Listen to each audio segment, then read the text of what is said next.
Hello, everyone. Sorry I made you all sit in the waiting room forever.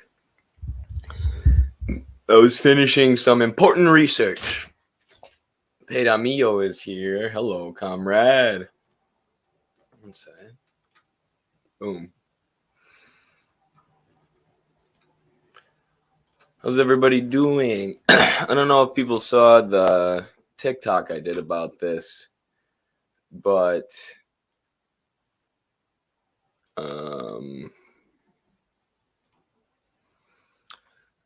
I was struggling to find a free version of the academic source I wanted to read. So I had, because it was behind a $47 paywall.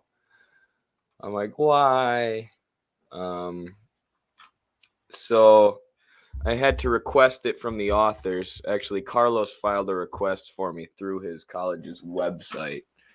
And now I have my hands on that. So that's what I was reading and taking notes on. I know. Very, very exciting, right? Very, very exciting healthcare administration, scholarly, peer-reviewed literature.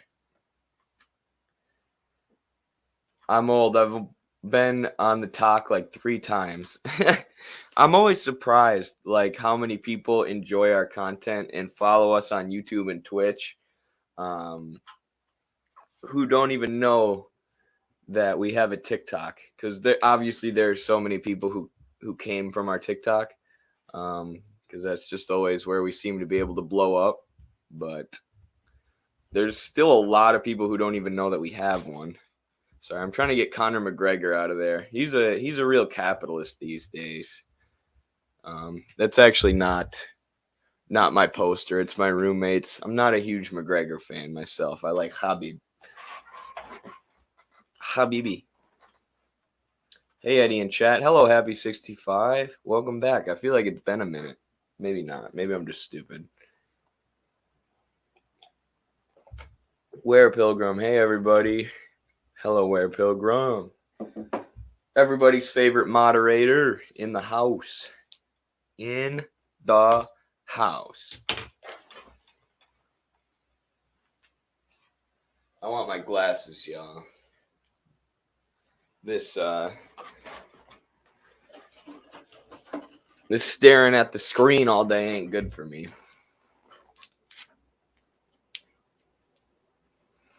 I have a question about Marx's manuscripts of 1844. Has anybody read it? I have. Ask me about it. We did a cadre formation school on Marx's manuscripts, I think. It's actually one of Carlos's favorite pieces ever written. He's got a real love for the manuscripts. So hopefully I'll be able to answer your question if you hit me with it. I hope so, anyways. Look up my channel. I have an audiobook. There you go. Pedamillo's got an audiobook too. Does that include an explanation or?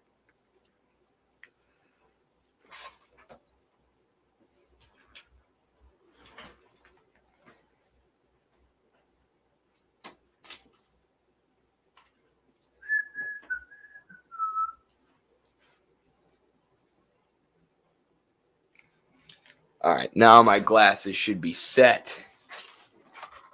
Hello, Joseph George. Oh yeah, I already said hello to Joseph. Joseph, who's never been on the talk. I guess I can show you all what I was researching today. So the one I have to be careful. I don't want to show it because it is behind a paywall, and I did request it from the authors for free, so I probably shouldn't just be giving it away. But here's one. Can barely see it up there.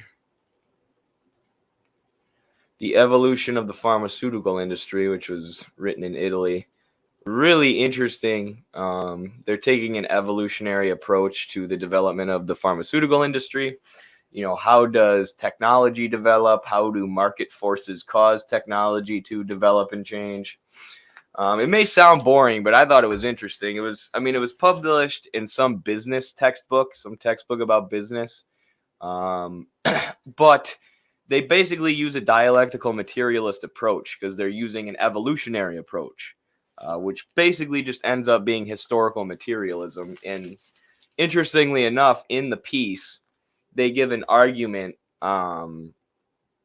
for why we should use an evolutionary approach to understand economics and understand the development of various industries, rather than just looking at, market equilibrium and being like, yep, the market always decides best. Whatever the market decides sounds good to me. You need to take a closer and more historical look at it than that. And, even though these people aren't Marxists, they make an argument for that, which is a very Marxist argument. Marx and Engels were big fans of Charles Darwin, right? They studied Darwin pretty heavily, and,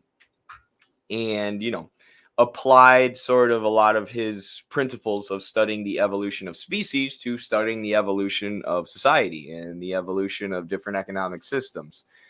So it's funny, even though people say Marx was wrong about everything and there's no reason to read Marx, here we are in the 2000s, and people are just figuring out the evolutionary method that he discovered in the 1800s, with the help of evolutionary biologists like Charles Darwin. And you also had like anthropologists like Lewis Henry Morgan, who was looking at anthropology and the development of human societies, the development of human family structures in different societies, and how those relate to production, which is basically dialectical materialism. And he was also heavily influential on Marx and Engels. If you read Engels' Origins of the Family, Private Property, and the State, there is a whole bunch of Lewis Henry Morgan references in there. And Lewis Henry Morgan was attacked by all the bourgeois anthropologists of his time, who were just idealists and just making shit up basically and working backwards from their conclusion. A lot of them were super racist too. So he also had to contend with European race science, which he does in Origins, which is hilarious when people talk about how Marx and Engels were racists. That's only something like the stupidest reactionaries say. Like, they were combating all the racist arguments of their time, and dialectical materialism is the ultimate debunk to racism. Right? It's not race that drives history or races that struggle against each other. There's nothing universal about any race of people. It's class, which is historical and material. Yeah. And then this is the other thing I'm reading. I have to read this later. And this is for my journal entry in the Journal of American Socialist Studies 2. So this is a good time to promote that.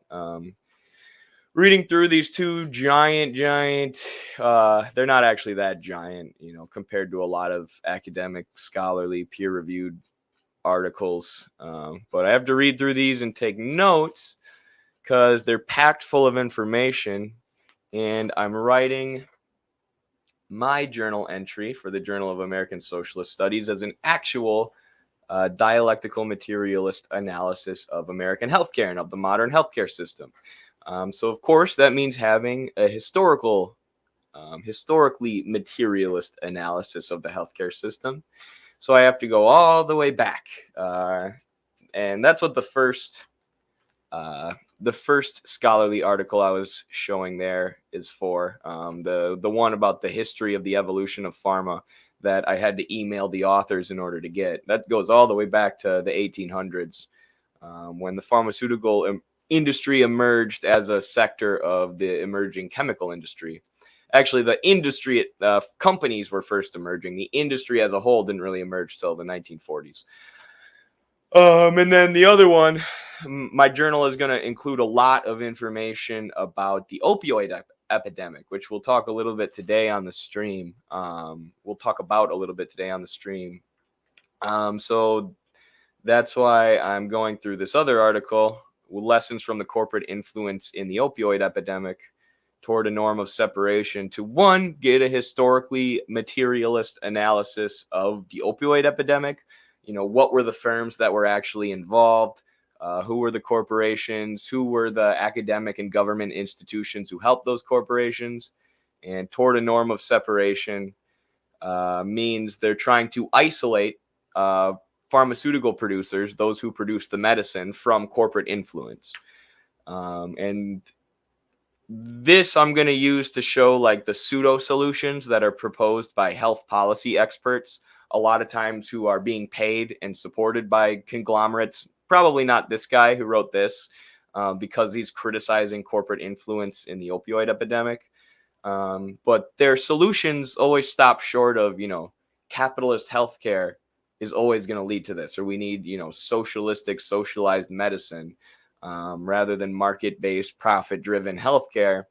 Otherwise, corporations are always going to have total influence in the system. They never say that.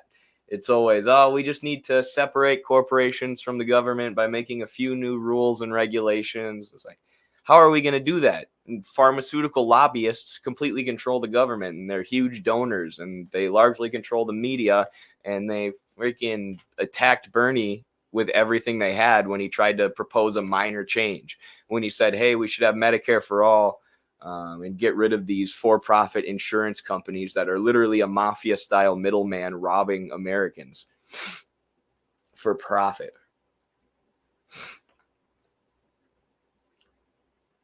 So, yeah, that's what I was doing today, and that's why I was late. Sorry, someone said something about the internet. I don't know if my internet's lacking, but let me turn off my Wi-Fi on my phone. Hopefully, it's not mine. All right, let's see what the chat's got to say. Oofta doofta. Work internet sucks today. I'm sorry, Andres. Hopefully it's not mine. Whose interests are opposed to that of the public? You're saying is this your question about the manuscripts, Happy 65? Okay. Whose interests are opposed to that of the public? I only found that Marx states that competition is the cause and reason of this universal poisoning. Not sure if that's it, though. Thank you. So you're saying whose interests are opposed to the public in Marxist theory or in the economic manuscripts? Stream seems good to me. Awesome. Looking forward to that journal, Eddie. Thank you. Our other journal's right up there. I don't know if you can see it. Actually, I'm going to grab it quick, and then I'll answer your question, Happy 65. But do you mean whose interests are opposed to the public that Marx is talking about in the manuscripts? Let's get them up here. Pull up them boys, the manuscripts, and take a look at them. One sec.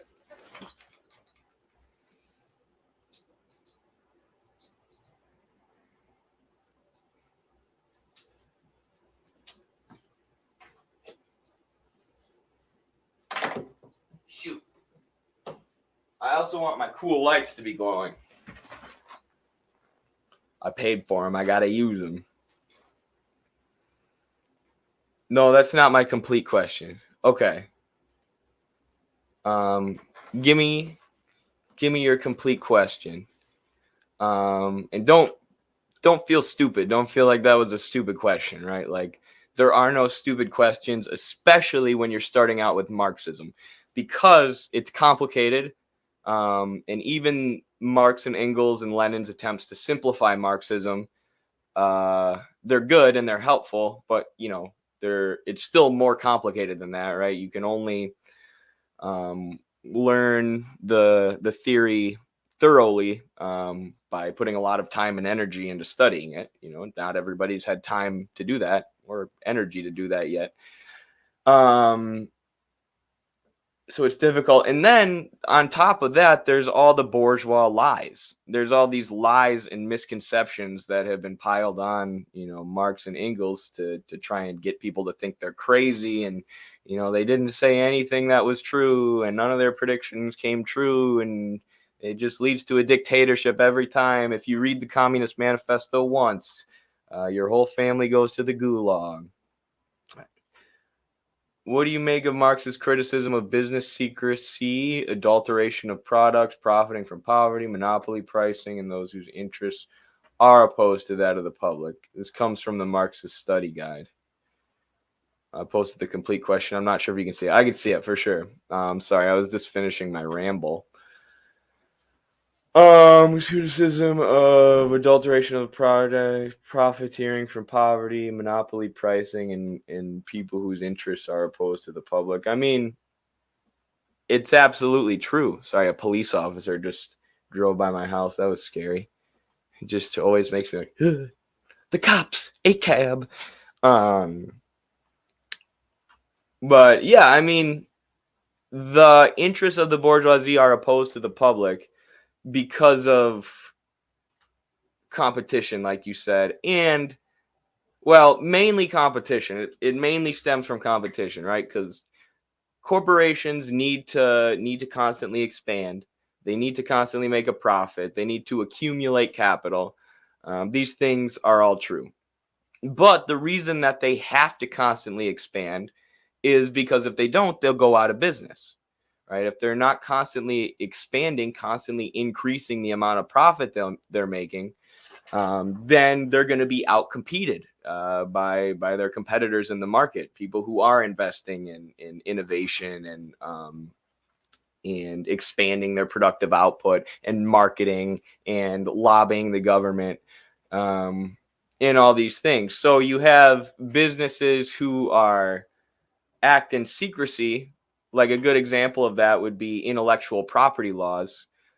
Businesses act in secrecy and they keep their information about the market and about consumer demand and about what people need and new technologies that they develop, innovative products that they develop. Even if those products are, say, like medicine, like insulin, that could help tons and tons of people, they're going to keep the patent on that. They're going to use intellectual property laws to keep that patent, maintain secrecy so that they can maximize their own profits. And that's directly antagonistic to what's good for the public. Great example here, since I was just talking about it and reading about it, the opioid epidemic, right? They know now that corporations created webs of influence that included government institutions, academia, etc., in order to lie about opioids so that they could expand the market, so that they could start prescribing opioids for pain and anxiety, which made millions and millions of dollars for the pharmaceutical company. And they knew all along that it would increase addiction and probably lead to deaths, which, now in America, we have 60,000, it's either 60,000 opioid related overdoses a year or 60,000 total overdoses a year. And like 80% of them are opioids, especially fentanyl. Either way, just an astronomical number. So, there's a way that corporate secrecy and corporate lying was used to make profits in the market, but was directly antagonistic to the interests of the public. Adulteration of products. I can't remember what Marx means by adulteration. I always have to look up definitions of some of the words he uses. Making something poorer in quality. Yeah, there's another, like, that's why we had to have the FDA. Why the FDA had to come about, and I don't even know when that was. When was the FDA created? 1906. Because, like, corporations, because, like I said, they're just trying to make as much money as they can, and compete with other firms in the market. Like, if they could make bread with sawdust in it and the consumers aren't going to notice, they're going to put sawdust in the bread because it's a cheaper material than flour or wheat or whatever it actually takes to make bread. So we had to have the FDA to regulate corporations, make sure they're not purposefully adulterating their products, their food products that we consume, making them cheaper and less healthy for you. Even though, that largely hasn't worked. The FDA is largely co-opted by corporations too. Again, all driven by market competition, right? If I am a baker and there's another baker in this area and we share the same market, we have the same pool of consumers that we're trying to sell our bread to, and I start putting 50% sawdust in my bread and nobody notices, even though it's unhealthy for the people, even though it's not in the public interest for me to put sawdust in my bread because it's making people unhealthy, it's ruining public health, it helps me within the market competition. right? It helps me spend less on the productive commodities, the materials needed to make my bread. So then I can sell it and make more profit from the sale. My margins will be higher than the competitors, and eventually I can buy out my competitors or force them out of the market. Profiting from poverty. We'll talk about a little bit of how corporations profit from poverty today, in the modern day, later in the stream. Monopoly pricing. Yeah, if there's no competitors in the market, or if corporations are working together, collaborating to screw people, obviously they can set prices a lot easier, because competition, if I have a competitor over there selling the same thing as me, I can't just raise my price super high, or people will just go buy from my competitor. People whose interests, and yeah, that's why the capitalist interests are directly opposed to the interests of the public.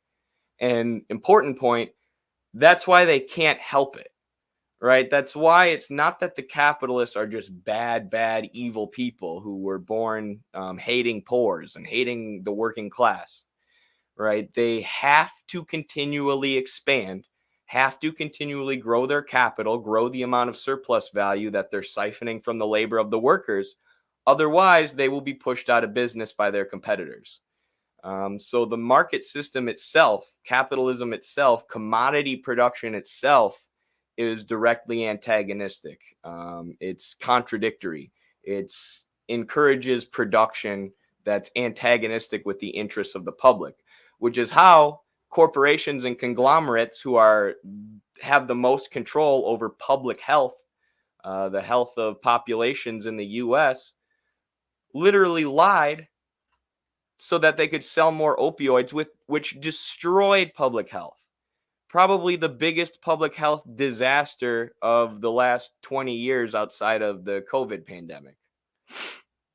And they knew it was going to happen the whole time, but they still lied and actively formed webs of influence so that they could expand their markets and bring in more exchange value.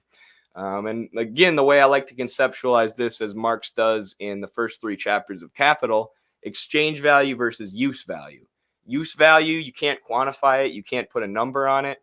It's how much use that a product gives to or brings to the person who buys it, or to populations of people. And you can't sell a product even under capitalism unless it has some kind of use value. Otherwise, nobody will buy it. But then the exchange value is how much a commodity is worth in comparison to the other commodities in circulation, which is measured as price, right? And capitalists are after exchange value, right? They're trying to produce a product for as cheaply as possible, which, like we said, can cause them to do things like put sawdust in their bread. Produce it as cheaply as possible and sell it for as high of a price as possible, which is, why we have so much money go into marketing, to try and artificially inflate that price and artificially inflate consumer demand for the product. So then, rather than focusing on use value, how much use products and commodities can bring, or not commodities, but products can bring to populations, can bring to the people, corporations engaging in market activity and subject to market competition are only focused on exchange value. And like we said, creating cheap products that they can sell for a high price, make surplus value, use that surplus value to expand their empire. And yeah, when you look at the opioid epidemic, and this is part of the reason I'm doing the Journal of American Socialist Studies too, on the healthcare industry, also because I've been studying healthcare, and also because 20% of America's GDP is healthcare spending. So it makes up a huge part of our economy, and the conglomerates who dominate the healthcare industry are some of the most powerful conglomerates in our overall economy. But also because the things like the opioid epidemic provide such a great example of how corporations put exchange value above use value, right? The use value of opioids, not to say they're useless, or they should be completely done away with, or they can't be used, to help people with certain conditions. But they knew that the use value of opioids would get people addicted and lead to death, right? It leads people to continue buying opioids, They eventually run out of money. They can't afford the opioids, or they can't get a prescription anymore because the doctors blacklist them once they develop an addiction and a dependency. And then they switch to what's cheaper, which is heroin. So the use value of opioids literally gets people addicted to heroin or fentanyl and kills them. But they still sold them. They still expanded the market for them while knowing this, because exchange value comes first for them. Surplus value comes first for them. So that's how the capitalists' interests are directly opposed to the interests of the public. That's what Marx is talking about for the most part. And that's how the capitalist market system, the most highly developed form of commodity production, is antagonistic to the interests of the working class. And that's why we have to overthrow the capitalists and move to a new system. That was a long ramble. Sorry if that was too much, Happy 65, but you asked me about something interesting. So Ewoks Unhinged, what's up? Hey, Eddie, looking forward to this stream. Just had a great interview with Carlos dropping soon. Hope to have you on in the new year. Very cool, Ewoks. Thank you. I'm so glad that you're having Carlos on. I'm sorry we haven't found a time to meet up and do a stream. You're at the very top of my list for people that I want to stream with. Obviously, we have a fair number of people reaching out, and we're really busy and it's hard. But like I said, as soon as I can, I want to do one with you. For those who don't know who Ewoks Unhinged is, you can check out his YouTube channel here. It's a great Marxist YouTube channel, based in Canada, I believe. So lots of great dialectical and historical materialist analysis of Canada, which is something that we don't have on Midwestern Marx very much. Obviously, we focus on the U.S., where we're based a lot. Lots of stuff about identity politics, criticisms of the Western left, which we love around here. Recently went on Unmasking Imperial and Brad Ramiro. So I actually want to watch this video and react to it later, so I'm going to leave that up. So yeah, follow Ewoks Unhinged. Eddie, haha, sorry, I always mix it up. You're good. He spelled my name with a Y at first. I literally don't even notice. My roommate in college and like one of my very best friends always spelled my name with a Y just because he thought it was funny. So I'm pretty used to seeing people spell it with a Y now because it's kind of a joke. Hi, Eddie. What do you think about the railroad workers' strikes? I did a TikTok about that.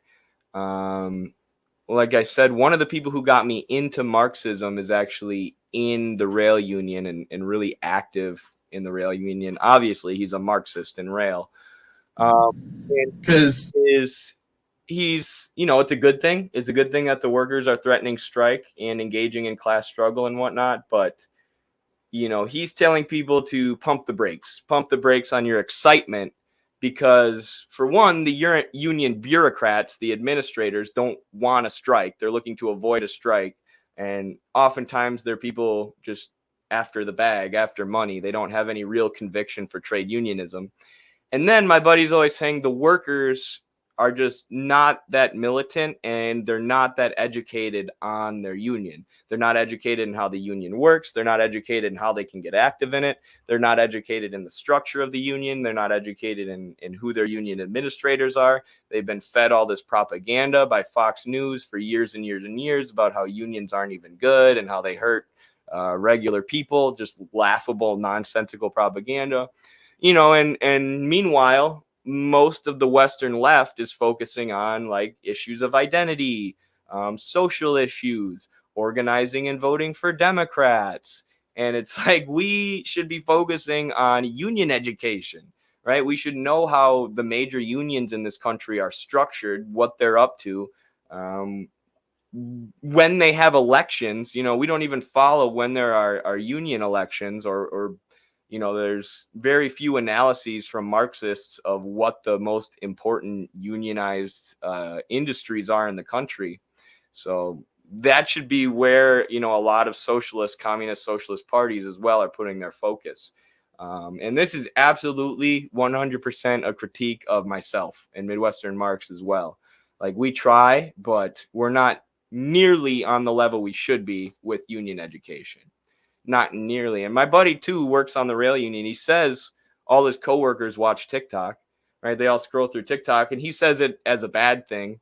Like, I wish they were, talking with each other about how we can get organized and how we can be more militant. But, I should be doing more education on the unions, on the structure of the unions and all that stuff I just said. So Mao is the easiest reading. I'd have to agree for the most part. He was writing for peasants, a lot of whom were illiterate. And, a lot of them literally taught themselves to read using Mao and Lenin, which is so inspiring. And it makes, there's this argument among Western leftists that, like, you shouldn't tell people to read theory because that's privileged. Like, what? There are literally peasants starving and living under dictatorial, authoritarian rule by the landlords and oligarchs who taught themselves to read using Mao and Lenin. And Huey P. Newton, I believe, taught himself to read using Marxism as well, like Marxist texts. So don't give me that. You're just being lazy. Sorry, not sorry. It literally says you need a dictatorship in there. Yeah, the dictatorship of the proletariat. Dictatorship of the proletariat. Sorry, I forgot the flex when I did it. I saw somebody today with the license plate DOTP.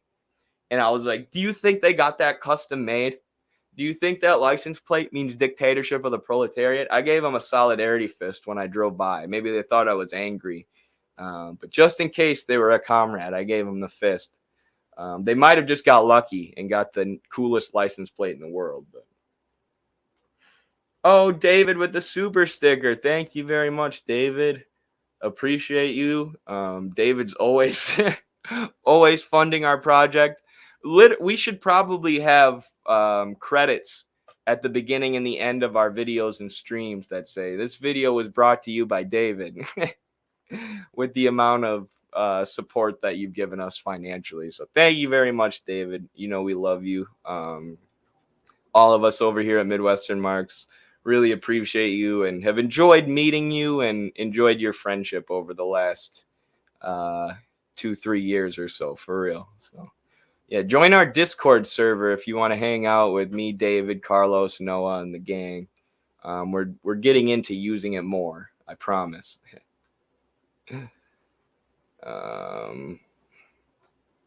As a diabetic, it's scary to wonder where my insulin would come from in the case of a proletarian revolution. That's a good point. And it's something to think about. Like the Communist Party in China, and we're so far from having anything like this in the U.S. It's almost hard to conceptualize. But like, their goal is to make it so when your needs aren't met by the corporations, when your needs aren't met by the capitalists and the market system or the government, then the party's there for you. Right, the party's there to help you, give you what you need, mutual aid, take care of you, and that also helps build that collective socialist ethic and spirit among the people. So I know actually people in the local DSA in my area who ration their insulin and then will send insulin or give insulin to people who need it, which is illegal. It's illegal to send insulin in the mail to people who need it, which is freaking insane when the price of insulin is so high. But yeah, we need to think about those things and, think about how we can take care of each other and take care of people. Because right now, it makes sense that you would be nervous about that happening under a revolution. But we should be trying to take care of people's insulin needs right now, One sec. It's Frederick Banting, the dude who invented insulin, said insulin doesn't belong to me. It belongs to the world. And he sold the patent for $4, I believe. Insulin doesn't belong to me. It belongs to the world. Frederick Banting. And he sold the patent for like $4 because he's like, I can make a killing off this. I could make tons of exchange value and surplus value from this. But Insulin should belong to the public. Insulin should belong to the world. So rather than acting selfishly and doing something that's antagonistic to the interests of public health, I'm going to act in the interest of public health and sell this for $4. But now, corporations like Eli Lilly or whoever else who produce insulin have jacked the price way, way up to the point where I know people who ration their insulin and it makes them sick and stuff. It's terrible. So yeah, I gotta take care of each other and recognize what our comrades' physical needs are, material needs are. Chad Marx exposing Big Pharma. You bet. How does it feel to soy out and attack your own country with 27 viewers? You must be stupid.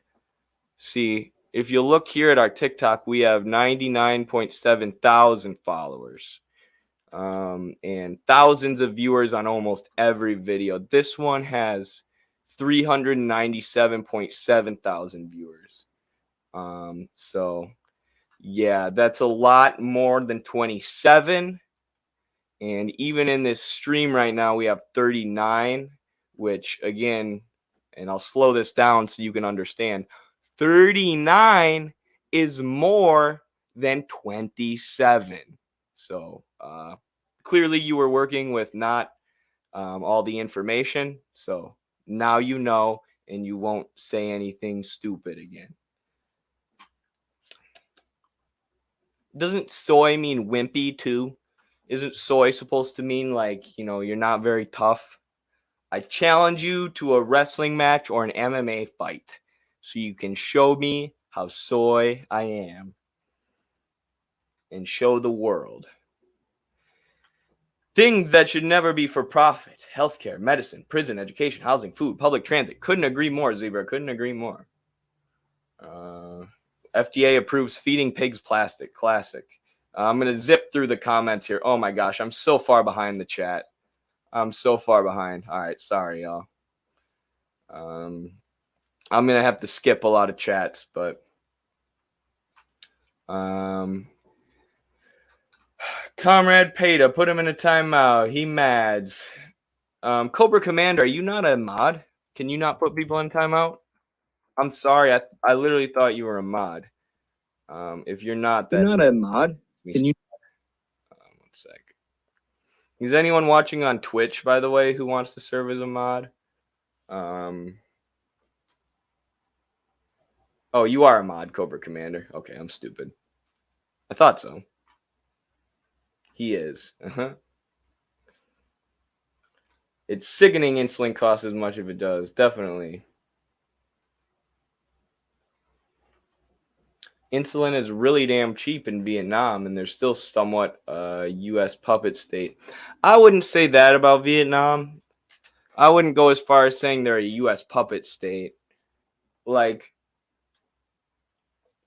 a lot of people would say, of all the existing Marxist-Leninist, existing socialist countries, Vietnam is the least socialist. A lot of people say that Vietnam has moved towards capitalism, the capitalist path, largely because there's a huge, for whatever reason, there's a huge affinity towards the U.S. and the USA in Vietnam, despite the history between the countries and the Vietnam War. And there's an anti-China sentiment in Vietnam that's lasted forever. I mean, that's been around for years and years and years and years. So they're fairly anti-China, and they even tend to side with the U.S. in geopolitical situations. But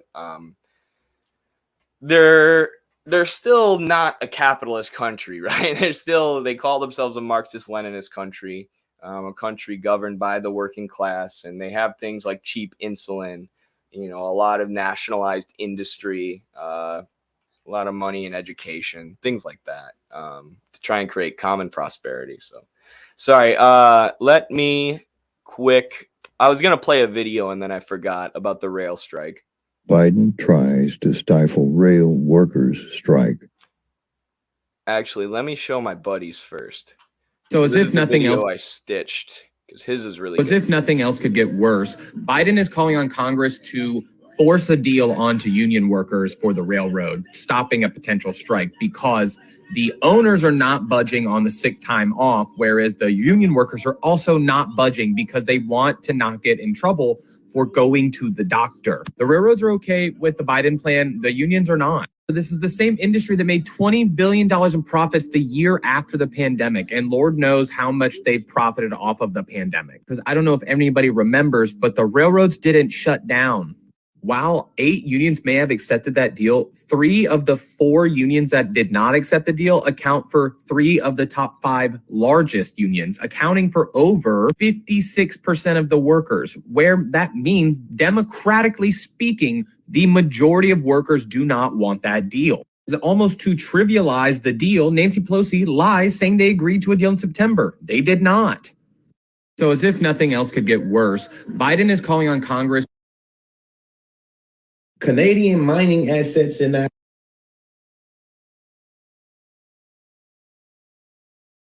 That actually looked like an interesting video from Conscious Lee about Canadian mining assets. I wanted to watch that. Biden tries to stifle rail workers' strike.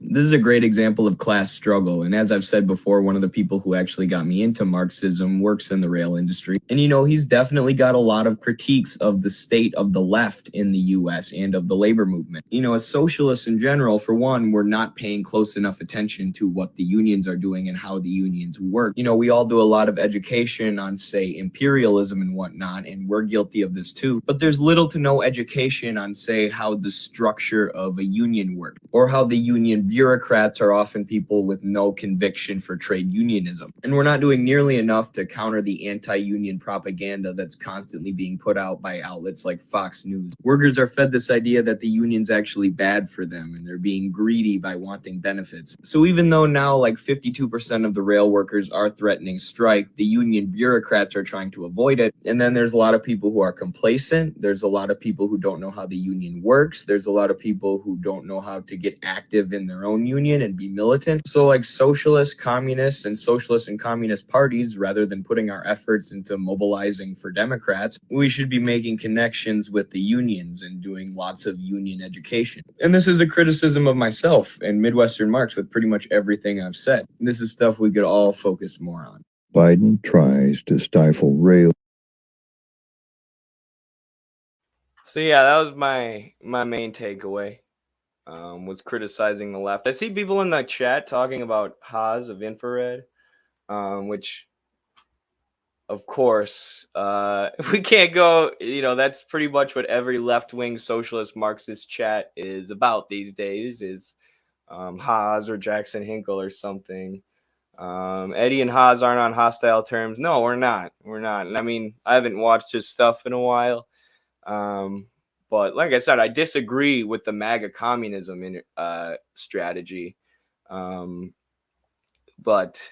I still hope they bring tons of MAGA people to Marxism-Leninism. I still hope that they use that strategy to reach the workers. I hope their strategy works. I just don't think it is. So that's why I said that. But that's why I criticized it.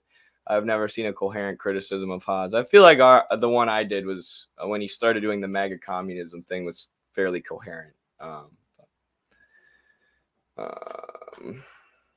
Maybe you're not academic and don't read Substack. I read like all of his Substacks too. That's a good point, because to be fair, I mean, and this is true of most of his attackers. A lot of them are just like terminally online leftists who just throw identity politics arguments at him and stuff. But that's a lot of people. I mean, that's Haas, but that's also Gabriel Rockhill and us to a certain degree. But there was, I don't know how I'm going to be able to find this Gabriel Rockhill tweet. Maybe he has it pinned. He does have it pinned. Excellent. So if you look at this, Gabriel Rockhill has done incredible work about the Frankfurt School. He literally studied in Europe with the Frankfurt School. He was a part of the Frankfurt School, learned from them. And, years later, as he continued studying and learning, basically said they're promoted and supported by imperialist states, the CIA, the capitalist ruling class, and everybody antagonistic to socialism and communism. And detailed how the Frankfurt School was basically against every form or every example of class struggle that was going on when they were prominent. And obviously, it's incredible work. It's incredibly well researched, incredibly well cited. And as I said, he literally studied with the Frankfurt School, right? He studied with them back when he thought they were correct, back when he thought that's where, the place to go was for Marxist theory, for learning how to make the world a better place. Because that's what you're often taught, in university, in academia. If you talk about Marxism or you're interested in Marxism, they'll give you these Frankfurt School thinkers like Adorno and Horkheimer. And Gabriel Rockhill saying that's bad, and that's a product of what he calls the global theory industry, because these Frankfurt School thinkers don't actually believe in class struggle or in praxis or in actually changing the world. They just like to write about the world, which is why they're directly or indirectly promoted by the capitalist ruling class. And, what he says is it's not necessarily the CIA just giving them all money, right? Or the CIA just saying, here's exactly what you should write. That is part of it. There are direct connections there, but they also just create an environment. They create a situation in which academics, if they say what the CIA wants, if they say, yeah, I'm a Marxist, but I hate China and Vietnam and the DPRK and every single Marxist experiment that's ever existed, and they were all terrible, horrible dictatorships who did nothing, that hurts socialism, that hurts Marxism, when you have Marxists giving these fallacious arguments and parroting State Department talking points. So what the CIA and the ruling capitalist classes, various NGOs and think tanks, what they do is they create a situation where you can basically be a celebrity academic like Adorno and Horkheimer if you say these things, if you're an anti-Marxist Marxist like the Frankfurt School. And let's just read some of the substantive, intelligent, well thought out, well cited, well sourced responses and replies that Gabriel Rockhill got on Twitter from leftists. Oh, what is this? No quote tweets? Why can't I see them? What the hell? Okay, we'll just look at the replies, since we can't see the quote tweets, I guess. Vindicating me never finishing One-Dimensional Man in college. That's just funny. We do this every year. The hippies, new social left movements, Frankfurt School, Western Marxism, Western left are CIA and bad and the cause of ruination of the present time. Okay, but is that untrue? It is true. Sorry, I'm trying to find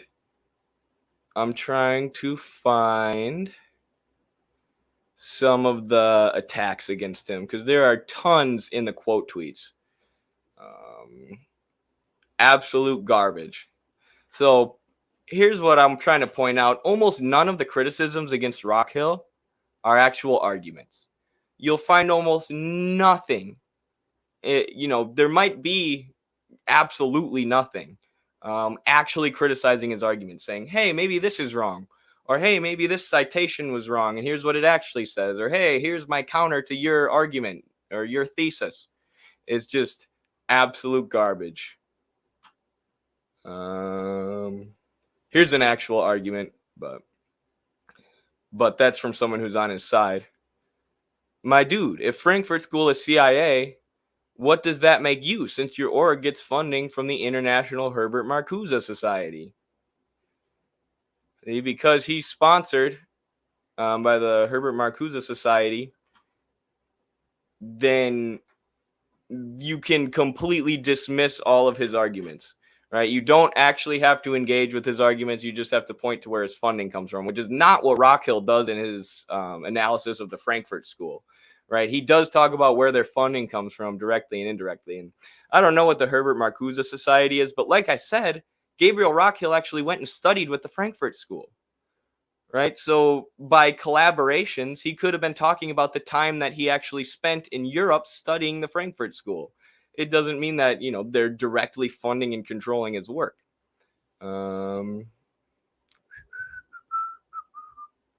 kind of anti-Semitic take, not gonna lie. What? Again, utilizing identity politics, accusations of racism to shut down an argument. I bet you haven't read one of their publications, but stockpiling a ton of garbage takes into one Twitter thread. I bet you haven't read one of their publications. He studied with them. He studied with the Frankfurt School.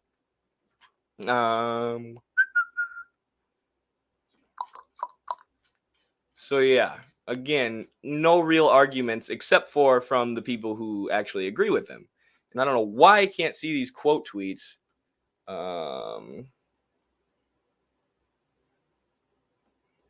Let's try this.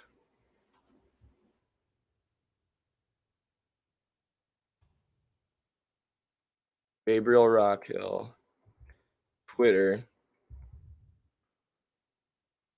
quote tweets.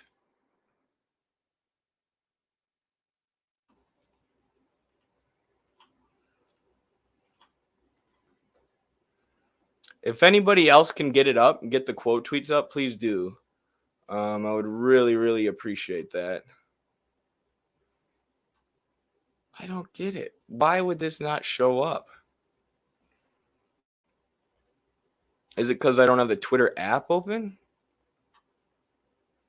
Do I need to use the app? Oh, here we go. And the first one that pops up is me. All right. Finally got it.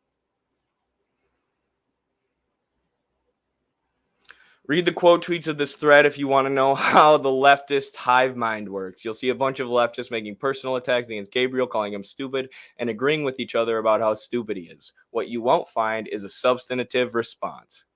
True. I'll like my own tweet there. Very conceited.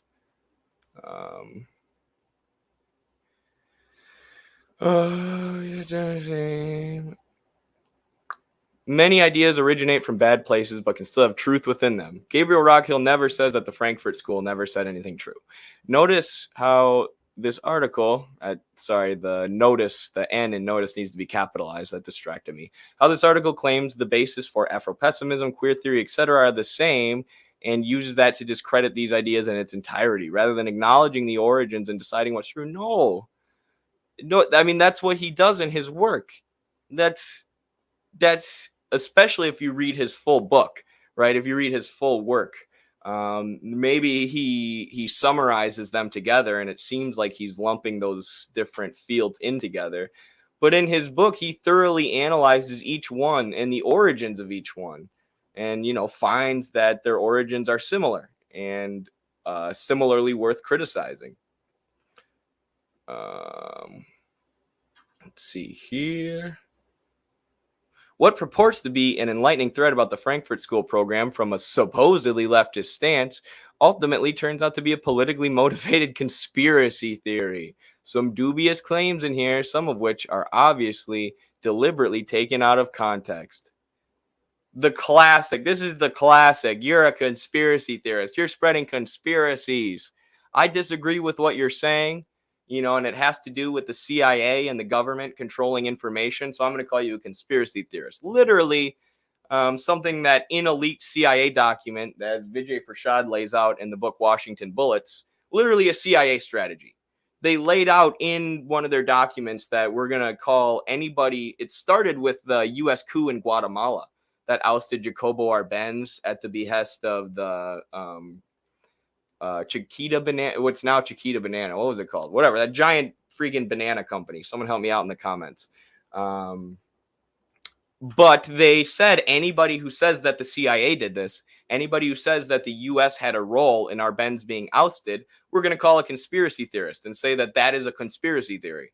This is a deliberate effort. And now you have so many leftists today who call us and the Gray Zone and Gabriel Rockhill and any Marxist-Leninist critical of the American left a conspiracy theorist. United Fruit Company. Thank you, Ross. And Rive the Head.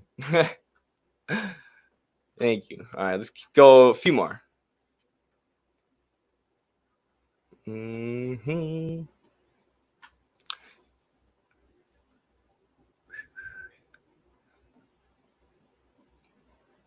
Went through the quote tweets. This is someone who noticed what I noticed. Went through the quote tweets and replies. Since this article seems quite controversial among online leftists, I figured at least someone must have an actual argument to present against what is written here. No such luck.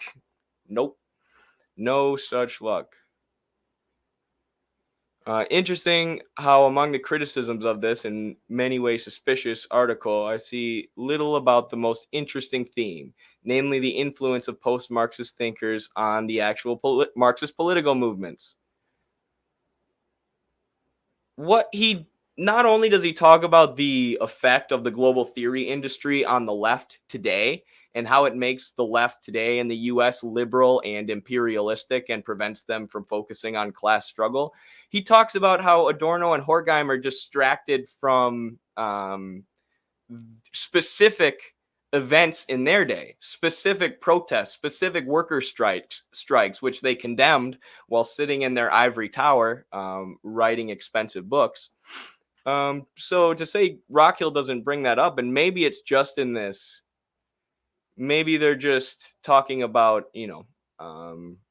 this one article or the one thread that he shared, but this is just a part of his larger work, right? His book is something like 12 chapters.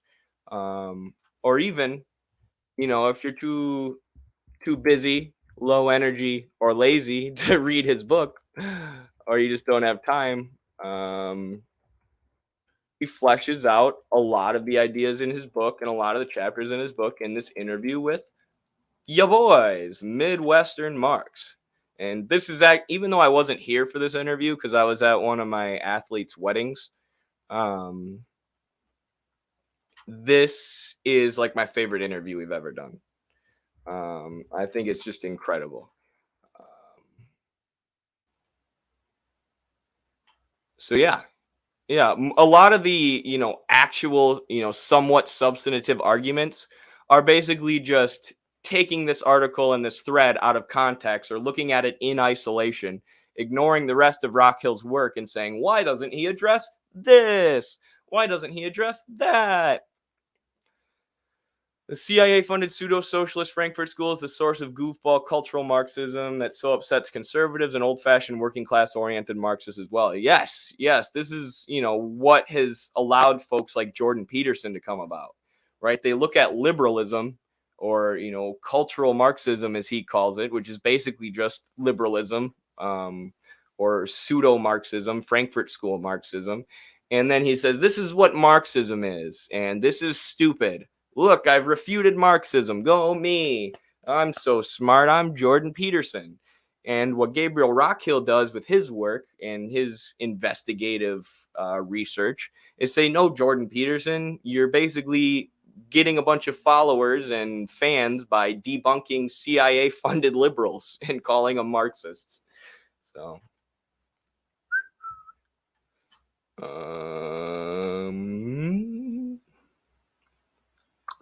looks like this guy has some kind of critique. I don't know, actually. Yeah, it looks like he's into psychoanalysis, so he definitely has a critique. Joanne Kubjek bumped, set, and spiked the underlying assumptions in this argument over 30 years ago in her dazzling book, No Argument, just quoting a book and saying it got debunked. And I'm not going to read this whole thing right now, but maybe that guy has a real argument. I don't know. Sometimes I wonder if anything I write will ever be publishable. Then I read stuff like this. Yeah, you could never, ever write or publish anything like Gabriel Rockhill, my friend.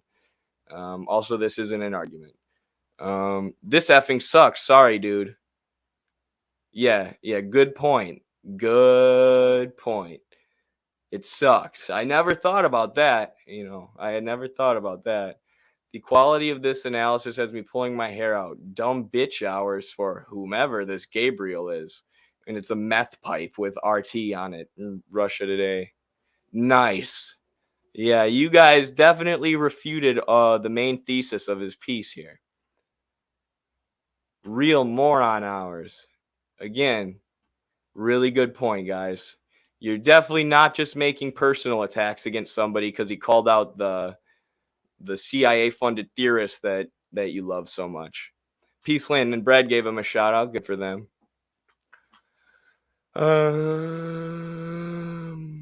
This culture stuff isn't made of rocks. It's not materialist, bourgeois. Culture is bourgeois. Adorno canceled. What are you even saying? I don't even get what the joke is here. The idea is that culture is based in the material and production, which is, basic Marxism.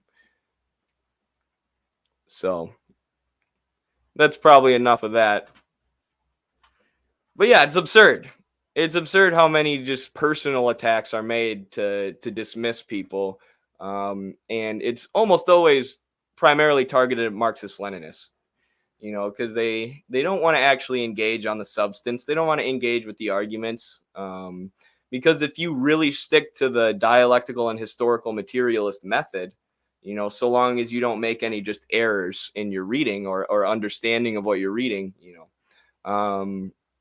you should get pretty close to the truth, right? You should be pretty close to the truth. It's a great method for investigating historical development. That's what Gabriel Rockhill does. So, when he uses that method and sticks to the truth, sticks to the material, it's hard to debunk his arguments without just being like, you're a moron, I don't like. Link the tweet. Yes, you bet. Sorry about that.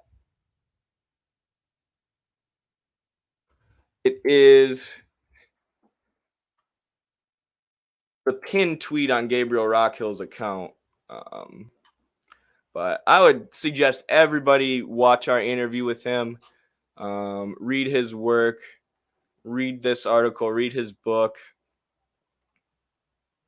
Oops, I got to copy the link. I'm stupid. And Control V. There you go. There's the link. And then I'll also link our interview with him.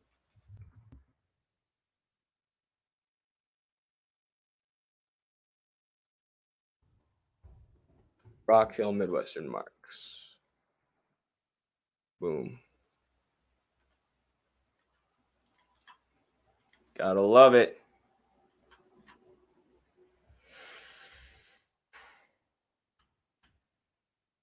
Eddie, you support it to a degree. What do I support to a degree?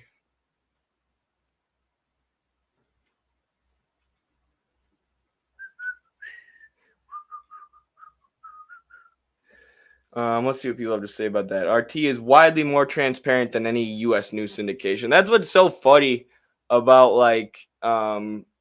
Telesewer and RT. RT is not perfect, of course. Telesewer is one of the best journalistic outlets on the planet, I think, but of course they're not perfect. And they're owned. I don't even know if Russia today is owned by the Russian government, but Telesewer is a media outlet of the Venezuelan government. But when U.S. journalists get blackballed from the media in this country because you're not allowed to say certain things, when they get censored and silenced, a lot of them start publishing their stuff on Telesewer, like Abby Martin, and real investigative journalists who are doing real investigative research that they want to publish.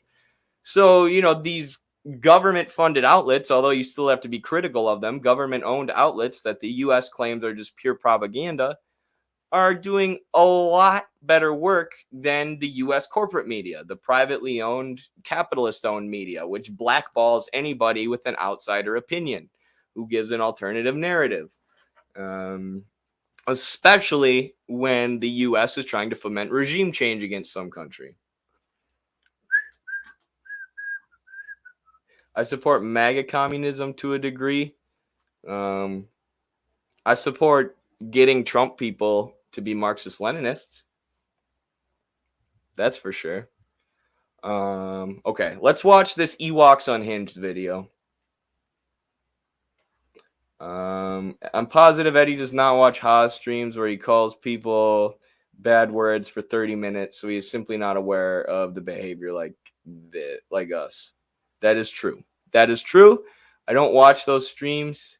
I don't have time to watch a lot of streams, so I have to be very selective with what I watch and what I consume, and that hasn't been it lately. Since Haas went towards the MAGA communism thing, I've watched less.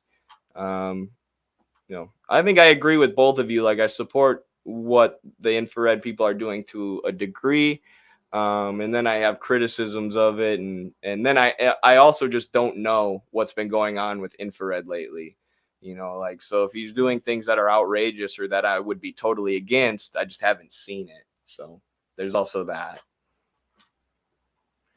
But let's watch this video from Ewoks Unhinged. This looks awesome. Obviously, Ramiro Sebastian Funes, his show Unmasking Imperialism, I've said before, one of my favorite shows on the internet. I just said that I don't watch many streams or shows and I have to be selective. This is one of the shows that I constantly select or that I constantly come back to because he just does such great interviews, such great research, gives such a good analysis of the world today and of history from a Marxist perspective, existing socialist countries too. And obviously we love Ewoks Unhinged as well. I don't know if he's still in the chat. Say hi if you're still in here, Ewoks, but he was here earlier. Great Canadian Marxist who's critical of the Western left in the same ways that we are. I like having this conversation with you and Comrade Tian and others because you guys are open-minded. When I first got into communism, you know, a lot of people talk shit about me. They'll say, oh, you're like conspiracy theorist, you're crazy, like who cares about this? Like they only read Marx and Lenin and they don't go into other understandings of like I've recently been into like what are the religious understandings of currency and banking and stuff. Islamic commentary, the hadiths on banking are like so fucking interesting. Marxists that only read Marx, because Marx did not only read himself, because he drew from so much. Lenin drew from everything. Like real Marxists in the historical Marxist canon read everything. They read the Marxist canon, they read religious stuff, they read stuff the imperialists were writing, the full spectrum. Carlos Garrido on Midwestern Marx, he recently spoke that there's this false. They just gave Carlos a shout out. I didn't even know that. Thank you, Ewoks, for giving us the shout out.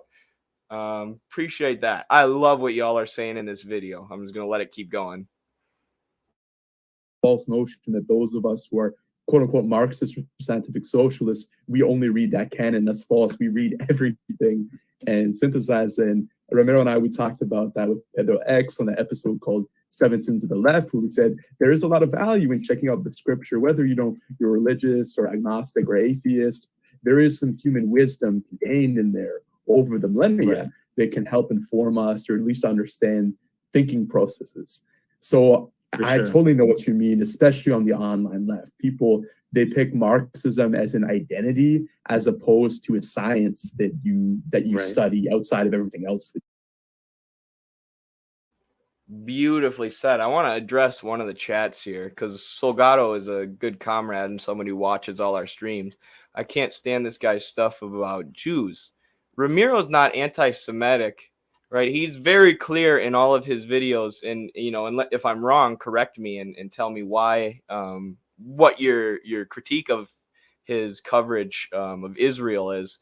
But he just has deeply studied Zionism and the origins of Zionism and the origins of Israel as a Western colonial project, and you know how those were funded by various bankers. And he's always clear, you know. I'm not a conspiracy theorist, right? I'm not anti-Semitic. I understand that it's the bourgeoisie, it's the finance capitalists, the bankers, the multinational corporations. It's not any group of people based on, you know, any identity characteristic. So I know Ramiro talks about like the Rothschild family, you know, and bankers who fund certain things, and AIPAC, the Israeli lobby. But it's never to say, you know, you should be anti-Semitic. It's to say, look at what capitalism has done and look how it's created this, you know, Zionist fascistic ideology to help its the Western colonial project, especially in the Middle East or West Asia. So, yeah, I just wanted to address that quick because I know, Ramiro is not a bigot. He's a materialist. He's a dialectical and historical materialist who believes that, you know, there's no difference between people because of racial differences or because of their religion or ethnicity, anything like that. He is a communist through and through. But I love what those guys are saying there, that socialists and communists need to read everything. I love it because there's such a lack of this on the left today. There is such a lack of this, you know. I know people, I've seen leftists and socialists deny that cancel culture is a thing, because it's something a lot of right wingers are always talking about. But just because right wingers and reactionaries talk about cancel culture and complain about it doesn't mean it's not real, right? It is real. There's a tendency on the left, as we just saw with Gabriel Rockhill's tweet and the responses to it.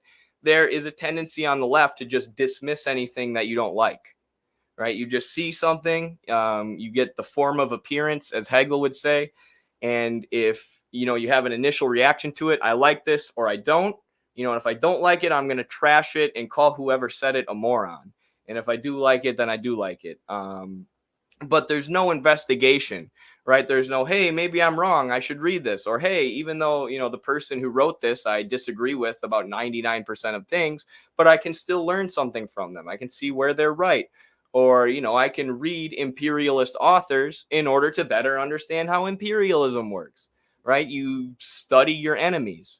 And this is what Mao did. This is what Lenin did. This is what Marx and Engels did. They read everyone. Like the amount of citations that Marx uses in his in Capital that are just like all over the place, just from like every single subject and field of study imaginable, or from right wingers, classical economists, reactionaries, whatever else, is unreal, right? The amount of stuff that this guy had read was just out of control. He had an encyclopedic knowledge almost, similar to like what Carlos is moving towards.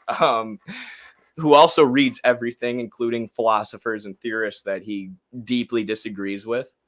But you can learn from everyone. Who cares if you don't agree with the person you're reading from? Who cares? Who said it? It was like Albert Einstein or Plato or Aristotle or someone. They said the sign of an intelligent mind is being able to entertain an idea without accepting it as true, right? You should be able to read books and identify, not just do I disagree with this, but why do I disagree with this? Where do I disagree with this? Or what questions does this bring up that are going to lead to further research to figure out, what my position actually is, or what actually happened in this historical event. We have to read from people outside of just the classic Marxist texts. And someone was saying something here. Someone said something that I wanted to bring up, but I kind of lost it and forgot what they were going to bring up. But I always suggest, like those guys there are talking about reading religious texts, reading the Bible, which, to give another editor at Midwestern Marx a shout out, Alex Zambito of Midwestern Marx is reading the Quran, or he's, spent a lot of time reading the Quran, so that he can better understand what his major focus of research is, West Asia and Palestine, what we call the Middle East. If he can, better understand what their holy book actually says, or, glean ancient wisdom from that holy book, or reading it, even though he doesn't agree with it, or I don't know if he's a religious person, is going to help him better understand that situation, right? And he's reading it critically. There's nothing wrong with reading stuff that you disagree with, and think of how many people in the world are religious, right? There's so many religious people in the world. Why would you not, why would it be bad to familiarize yourself with the holy text that people are reading, with their holy books? You can better understand a people and a culture if you do read the religious text that they're reading. And I just want to show Alex on the screen real quick, because Alex has a great YouTube channel. Great Instagram called Southern Marxist. And I'll link that in a second. But he's a great author for us, great editor, great researcher with a focus on Palestine. So, yeah. And I'll link his Instagram in a sec. But one of the things I always tell people to do, which is something that Jiangju, the Bolshevik beat maker, a Marxist-Leninist rapper from Taiwan, recommended. He said, you should read anti-liberal literature. So real, well thought out, structured, well organized arguments against liberalism that aren't Marxist, right? That aren't Marxism. So then, you can better understand the critique of liberalism and modern liberalism from a different angle, from different perspectives, and understand how liberalism is like a very Western thing, and understand that, there are criticisms of liberalism outside of Marx, right? And there are legitimate criticisms of liberalism. And there are people out there and groups out there who are against liberalism, even though they're not, Marxist, Leninists, or dialectical materialists. And one of the main ones that I like is Muammar Gaddafi's Green Book, right? It's not perfect. I have lots of stuff in this book that I disagree with, and I wrote that in the margins. When I came across something I disagreed with, I pointed it out. But this is a book that's opposed to liberalism and Western liberalism more specifically. And he's not a Marxist-Leninist. He rejects Leninism, and basically he rejects the Marxist view of authority. But it's still super, super, super interesting to read. And it was almost more interesting to read this because I am used to reading stuff from other Marxists, right? For the most part, before I read this, I had been reading Marxist-Leninist texts. But I picked this up and it's like, oh, other people have criticisms of liberalism too. And these can actually help inform the Marxist criticism of liberalism. So yes, read everything, including from your ideological enemies. And then to add something to what Ewoks Unhinged and Ramiro were talking about, also read anti-liberal stuff from non-Marxists. Let me link Zambito's Instagram for y'all here.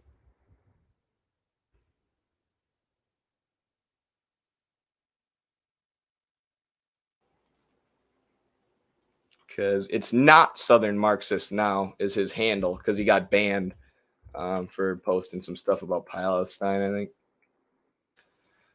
The Green Book slaps. It does slap. Yeah, it's a great book. Very, very interesting.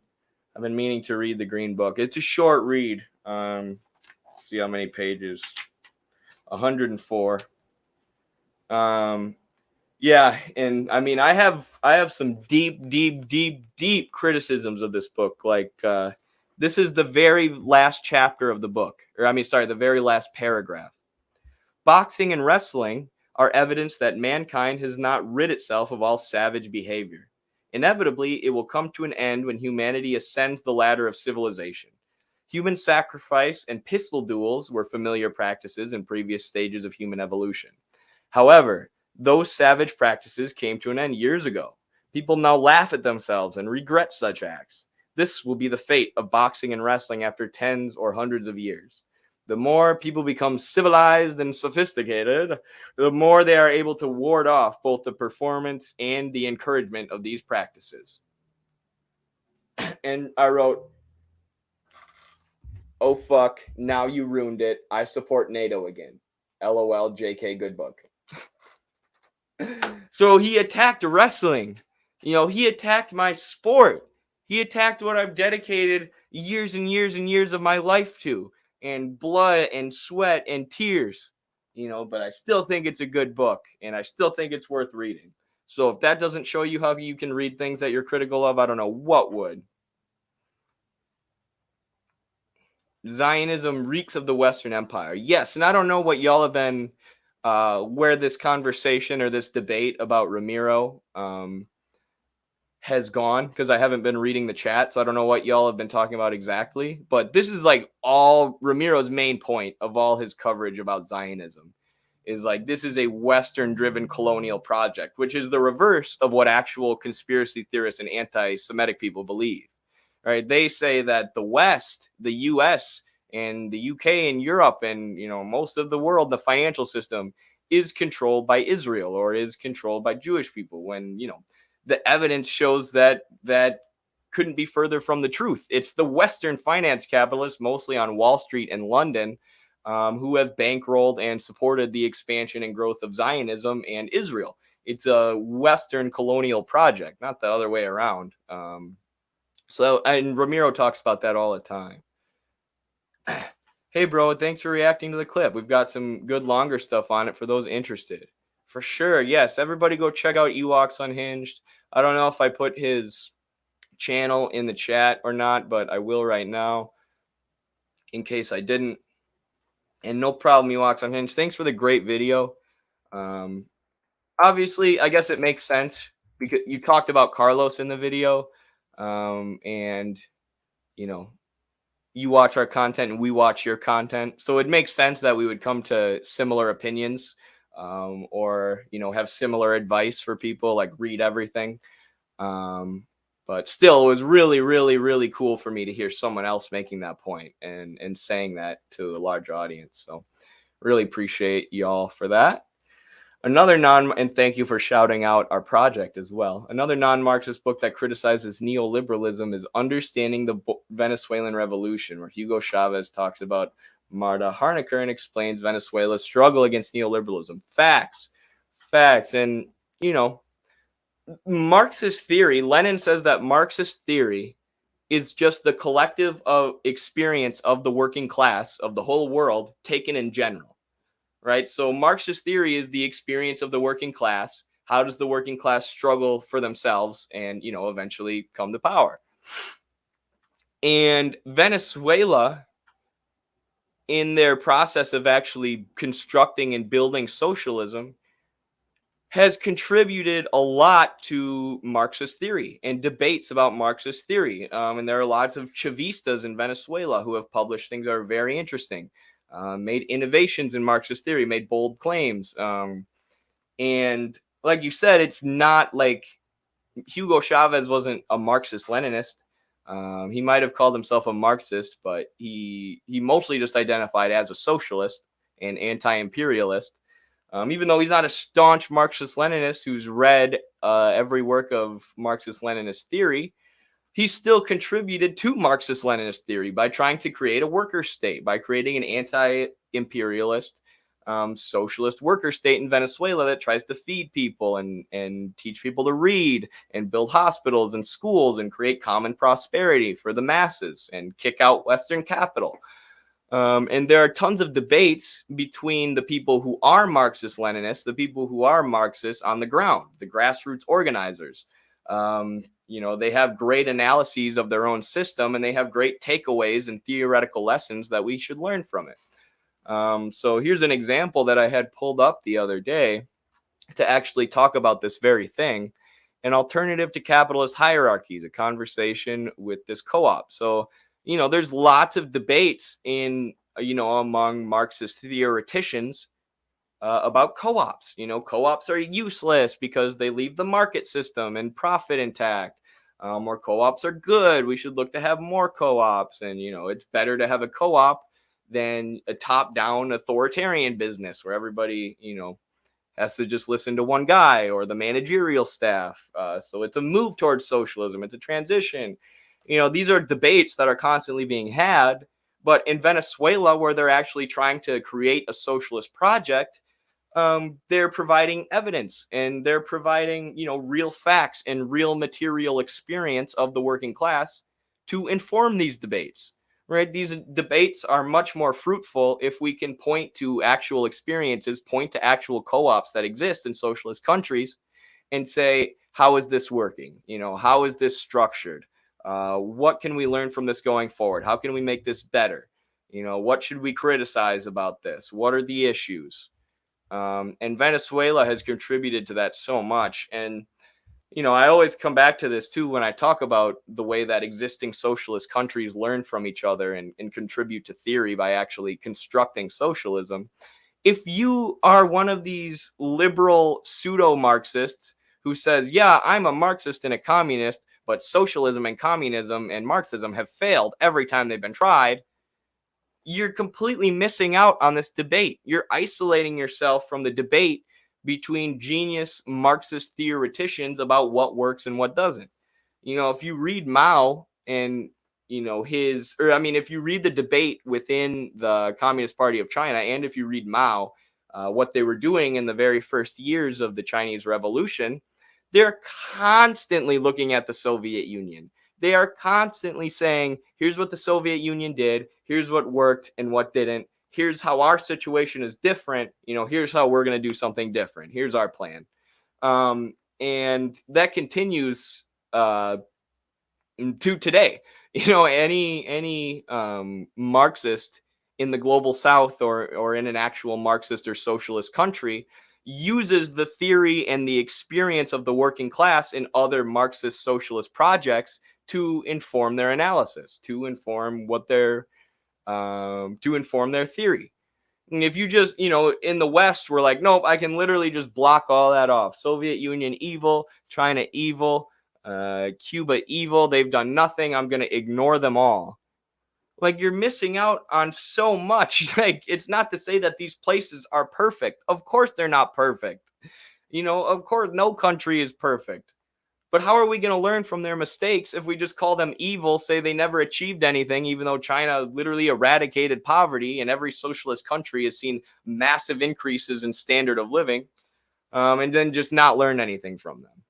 So this is a theory. I mean, the Western left is missing out on understanding and contributing to theoretical debates and historical debates between Marxists all around the world. So we need more proletarian internationalism, period. So yeah, when right-wingers tell you that you're a socialist, why don't you look into the history of socialism? You know, you actually should. They're dumb and wrong, and they're saying you should look into the history of socialism on Wikipedia and see, oh, Stalin killed 1 million people by eating all the grain with a giant spoon. I guess I'm not a socialist anymore. You shouldn't do that. You should go outside of Wikipedia, but actually study the history of socialism, right? And you'll learn a lot, and you'll see that this idea that socialism's never achieved anything is laughable. There's a really great Counterpunch article published on Counterpunch about the successes of the Bolivarian Revolution. I cited this a lot in my undergraduate thesis about Venezuela. The achievements of Hugo Chavez: building hospitals, building schools, teaching people to read, decreasing malnutrition, decreasing poverty. All these things were done in Venezuela when Hugo Chavez came to power. And after he renationalized PDVSA, the Venezuelan oil company, by kicking out a bunch of the Western corporations and Western capitalists. Yeah, so in Venezuela specifically, the idea that socialism's never achieved anything is laughable. What is this book? An Orgy of Thieves by Alexander Cockburn? I'll have to read that one. But here's another article published on Counterpunch, kind of contributes or adds to what I was saying. Lessons from Venezuela. What are the lessons that can be learned here? Not Venezuela is perfect. Not Venezuela calls themselves socialists, so therefore, you know, we should support everything they do 100%, 2 thumbs up. Lessons from Venezuela. What have they done right? What have they done wrong? What has been successful? What hasn't? What can we learn from their socialist project? This is something the Western left does not like to do. Learn from these socialist experiments. Please. Please.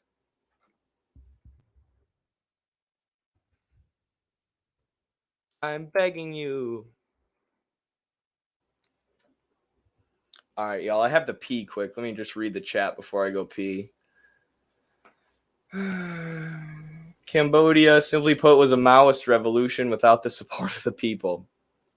And not a Maoist, or I mean a CIA revolution too. And,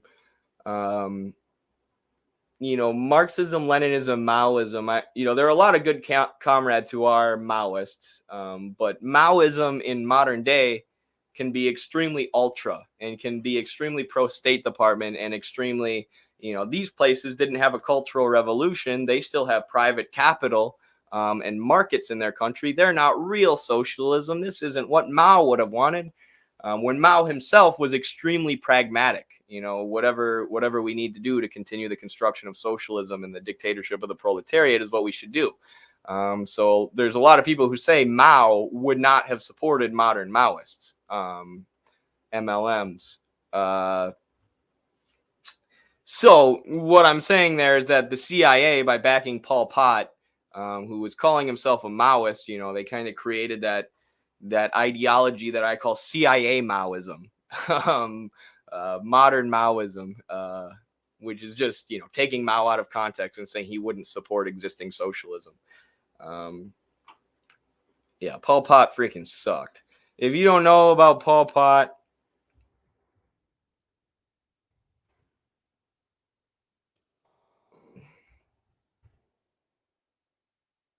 check out this essay from our chief senior editor, Dr. Thomas Riggins. This is it's a review of a book by Philip Short, who I don't believe is a Marxist, about Pol Pot. It's very good, very accurate. Again, reading things from non-Marxists, right? Philip Short's not a Marxist, but because he's an honest intellectual, because he's an honest historian who actually looks into things and doesn't just repeat Western lies, he gives a pretty good analysis of Pol Pot, much different than, say the Black Book of Communism. They're very clear that Pol Pot and his higher-ups didn't actually study Marx, right? They were just using Marxism because it was popular at the time in Asia to take power. Shining Path. Yeah, we also have some content about, not about the Shining Path directly, but we did an interview with Sebastian Leon, who's a Peruvian Marxist academic.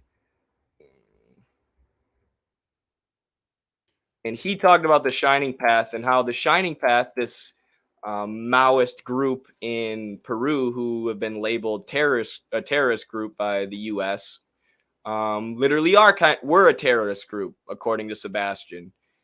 He says they were ultras and they would kill and shoot the peasants who didn't agree with them or who didn't accept their theory, rather than trying to earn and gain the support of the peasants and the workers by meeting their needs like the communists did in China.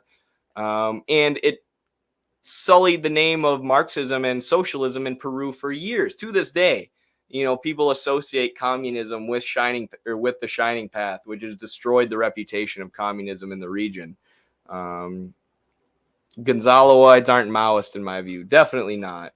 Definitely not. Like this comrade, Cristo Maoist, and this is why I'm careful when I say what I say about a Maoist, because there are Maoists who actually just like to read Mao, right? There are Maoists who read Mao and they think his theory is really good, and it should be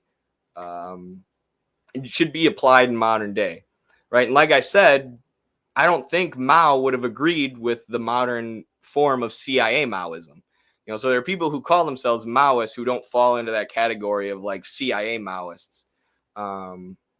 And yeah, Gonzalo, who is the leader of the Shining Path, they're CIA Maoists. Some people have said that Shining Path was almost surely backed by the CIA.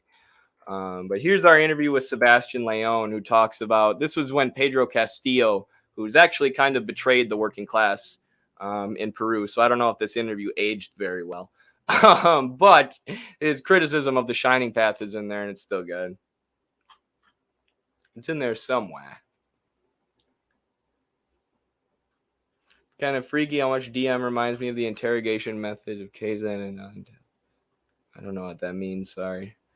How smart of the U.S. state was it to convince all these MLMs that they should go fight Assad with Kurds, use them as cannon fodder before they actually read Marx or Lenin or Mao? Oh, that's a good way to put it. You're right. How smart of the U.S. I mean, the controlled opposition thing. It's the smartest thing the U.S. has ever done, the U.S. state. This is why they've done so much with controlled opposition. This is why they've dumped so much funding into, say, the Frankfurt School. And these people who call themselves Marxists, call themselves Maoists, but support imperialism and support capitalist imperialism. Because it gets people to put their political energy in the wrong place. I'm a Marxist. I want to change the world. I think the working class should be in power instead of the corporations. Okay, good. And then the U.S. State Department and corporate media comes along and says, oh, you're a Marxist? Yeah, you have to, be against this guy Assad. and be in favor of his overthrow because of the Kurds. The Kurds need your help, and they're Maoists too, or they're Marxists too.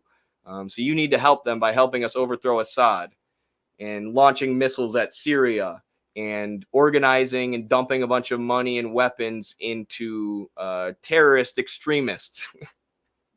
That's what Marxism is. Yeah, controlled opposition is the smartest and most evil thing they've done. Marxist Saw, LOL. Yeah, Marxist Saw is the best. Marxist Saw gets it. I've always said once you start reading Marxist theory and, you know, really get at least a decent grasp on it, decent understanding of it, you can always tell, pretty easily tell, who else actually reads Marxist theory and who's just flexing, right? Who's just saying I'm a Marxist because it's like an identity trait for them. The same way that Ewoks Unhinged and Ramiro were talking about in that last video. And Marxist Saw is one of those people who I can tell is actually reading theory, who actually studies this stuff and actually cares, and is probably actually of the working class.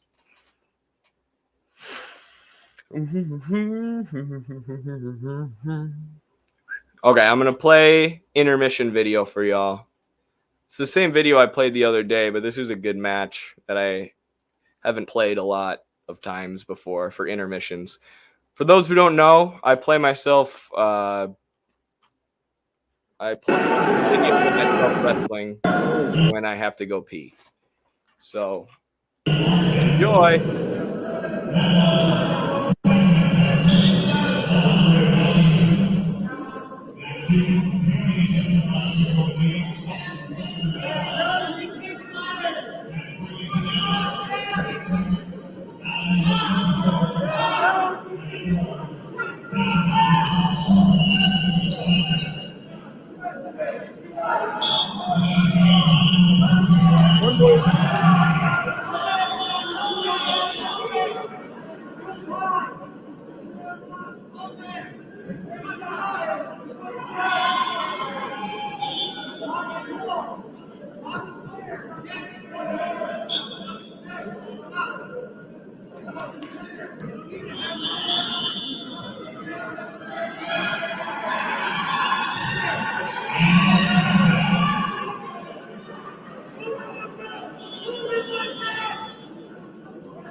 Red was out before Black got.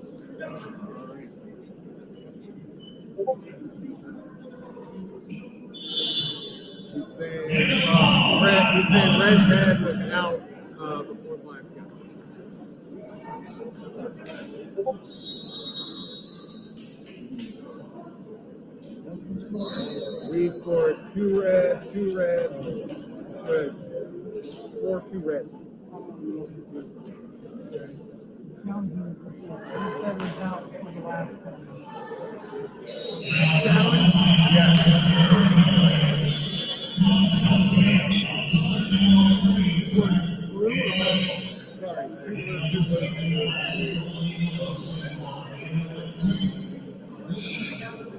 Challenge in the last one.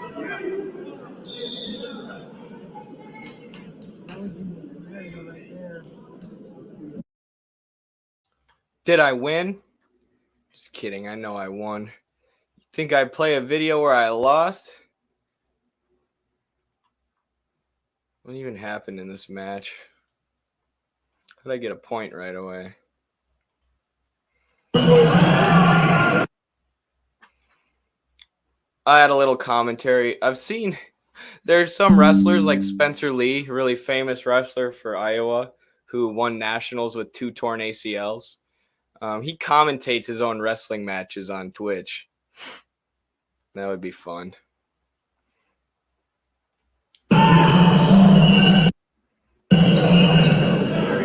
I'm so much better than this now.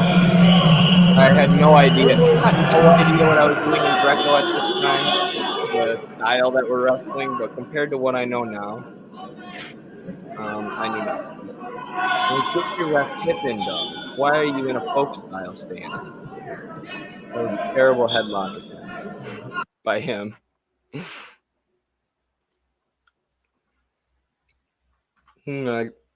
I cued Karl Marx, The Essence of the Materialist Conception of History, to watch next. Nice. That's a great video by Carlos. All right, this is not loading, so I guess we're just gonna call it a day on that. I haven't even gotten into our stream plans for today. I've just been interacting with the chat and talking about random stuff. Eddie is a real Matthew Modine. Who's Matthew Modine? An American actor? Oh, it's the Vision Quest guy. Oh, yeah, I know what you're talking about. Lunatic Fringe. It's a wrestler movie with Matthew Modine. Yeah, I know what you mean. Vision Quest. It's one of the most ridiculous movies ever made. It's pretty good, though. All right, so here's what I had to talk about today. What I had written down. This is something I came across in my research.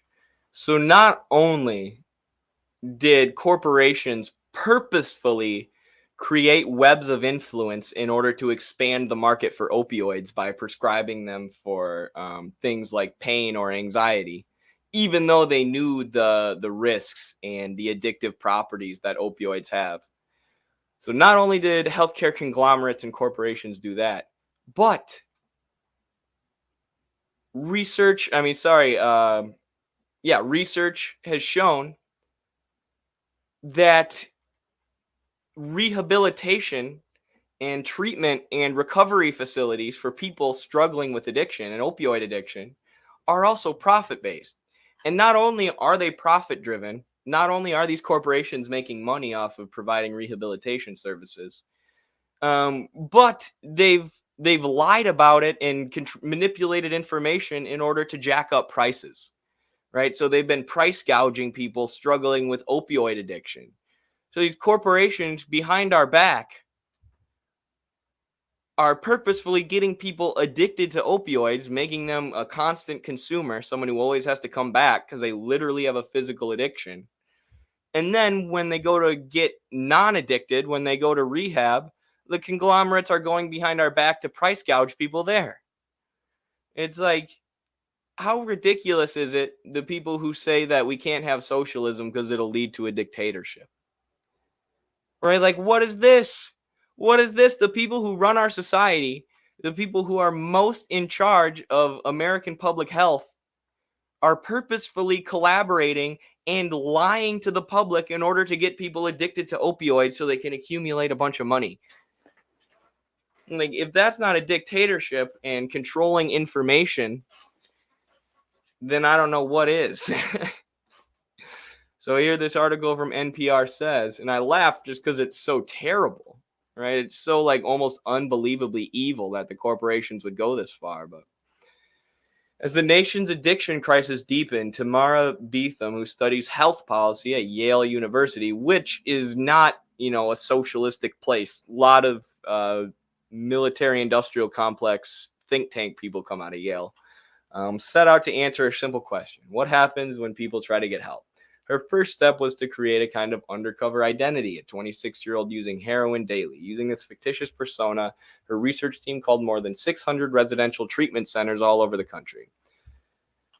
We kind of call and say, I'm looking to, start treatment and kind of go from there, Beetham said. So they're pretending to be someone seeking addiction treatment, and they called 600 different treatment centers. For people suffering addiction, this can be a life or death moment. Studies show that getting high quality medical care can make a huge difference, leading to long-term recovery and a healthier life. So what Beetham's team found was troubling. According to their peer-reviewed study published in the February issue of the journal Health Affairs, many for-profit rehab programs charged inflated fees and used misleading sales practices to attract patients without evaluating their actual medical needs.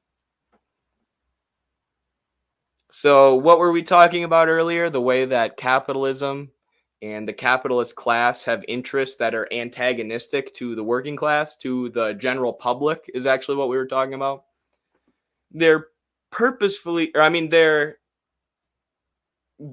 jacking up prices and barring, certain people's access to rehabilitation services. Rehabilitation services for opioid addiction, which is one of the main problems in our country. As I said earlier, something like 60,000 people are dying yearly due to fentanyl addiction. The corporations are the one who caused it, and then they're price gouging people when they come for rehab. And this is absolutely, in every imaginable way and in the most blatant way possible, putting corporate profits and corporate interests above public health. Right? It would be in the interest of public health to greatly invest in rehabilitation programs and not just set up for-profit treatment facilities, but actually reach out to the communities where opioid addiction is a major problem. Actually reach out to people, be proactive, right? Be proactive in meeting the needs of our citizens and improving public health. That's what a socialist society and a socialist healthcare system would do. But instead of that, they lied to destroy public health with opioids, and then, put rehabilitation services behind this giant paywall, price gouge people, and use that as a way to make money on the back end, right? If you don't die of the opioids we just got you addicted to, or, get onto heroin, you can come over to these rehab facilities so we can take more money from you. It's just insane. It turns out that people answering the phones at for-profit rehab programs when Beetham's team called typically weren't nurses or therapists. They often weren't asking medical questions at all. They were salespeople using aggressive marketing tactics to get credit card numbers while demanding a lot of cash up front, averaging more than $17,000. $17,000 for rehabilitation services. And that's cash up front, not just what they're going to take periodically if you decide to go through with it. Who the hell can afford that? Who can afford that? And especially, who can afford that among opioid addicts? Only the filthy, filthy rich. And there are rich people who get addicted to drugs, of course, and especially opioids, like one that you can get from a pharmaceutical company. But like I said, one of the most common patterns with opioid overdose is you get injured, or you get sick, or you get hurt, or you're dealing with anxiety. You go to the doctor prescribes you opioids, you keep buying opioids. Eventually, they realize that you have a problem, and you get blacklisted from pharmaceutical companies and clinics around your area. Or you just run out of money and the ability to pay for actual pharmaceutical opioids, and you switch to what's cheaper, which is heroin. So how many of these people who have run out of money from spending it on opioids and life and capitalism, who then have to switch to heroin because it's cheaper, have $17,000 sitting around that they can use on rehab? Like, has there ever been a more unrealistic system for helping public health or protecting the public health? It used to be a spa for the rich and famous, a rehab program salesperson told one of Beetham's researchers, according to notes of the conversation provided to NPR. It's got all this extra stuff: outdoor and indoor pools, 5-star chef, massage and acupuncture. So it basically still is a spa for the rich and famous. As I said, who's going to be able to afford this? People who are struggling with an addiction, but who have millions of dollars pretty much. Despite the high price tag, however, Beetham's team found most programs don't provide evidence-based care using medications such as buprenorphine and methadone, or kratom, which has also been found to be very successful in weaning people off opioids and helping them with their withdrawal symptoms, which the FDA has, been trying to make illegal and said doesn't work, even though there's great evidence that it does work. And it saved people's lives as they're dealing with the horrific opioid withdrawals. We actually found less than 1/3 of the programs even offered medication or maintenance treatment, which is the gold standard. These findings, based on data collected in 2019, come as far more Americans are dying from drug overdoses during the pandemic. Now, I was saying 60,000 Americans. I believe that's just the number for fentanyl alone, which is something like 70 to 80% of overdose deaths in America is fentanyl. But there are more than 81,000 total, according to the CDC. Insane. An addiction gold rush. So someone was also talking earlier about the way that corporations and capitalists profit off of poverty. And this isn't necessarily profiting off of poverty, but this is profiting off of addiction, right? It's using addiction, which, as we said, was created by corporations and their greed for profits. And then using that addiction they created to make even more money while operating these things like luxury spas. And they say this is an unintended result of the Affordable Care Act, which I've said it a million times and I'll say it again. The Affordable Care Act was created in a right-wing think tank by Mitt Romney. At first it was called Romney Care. It was basically just a way to, the Medicaid expansion was good, right? Expanding Medicaid was part of the ACA, and that really did expand low-income people's access to healthcare services. But the rest of the ACA was basically just having the government help people pay private insurance premiums. Having the government, give your tax dollars directly to the insurance companies, rather than what we need, which is getting rid of the insurance companies completely. Having a single payer system where we all pay into a pool, and then that pool is used to treat people when they need care based on their need for that care. This is how the rest of the developed world does it. But instead, we implemented this freaking Romney Care, right-wing Republican think tank created Affordable Care Act, called it Obamacare, and pretended it was left-wing.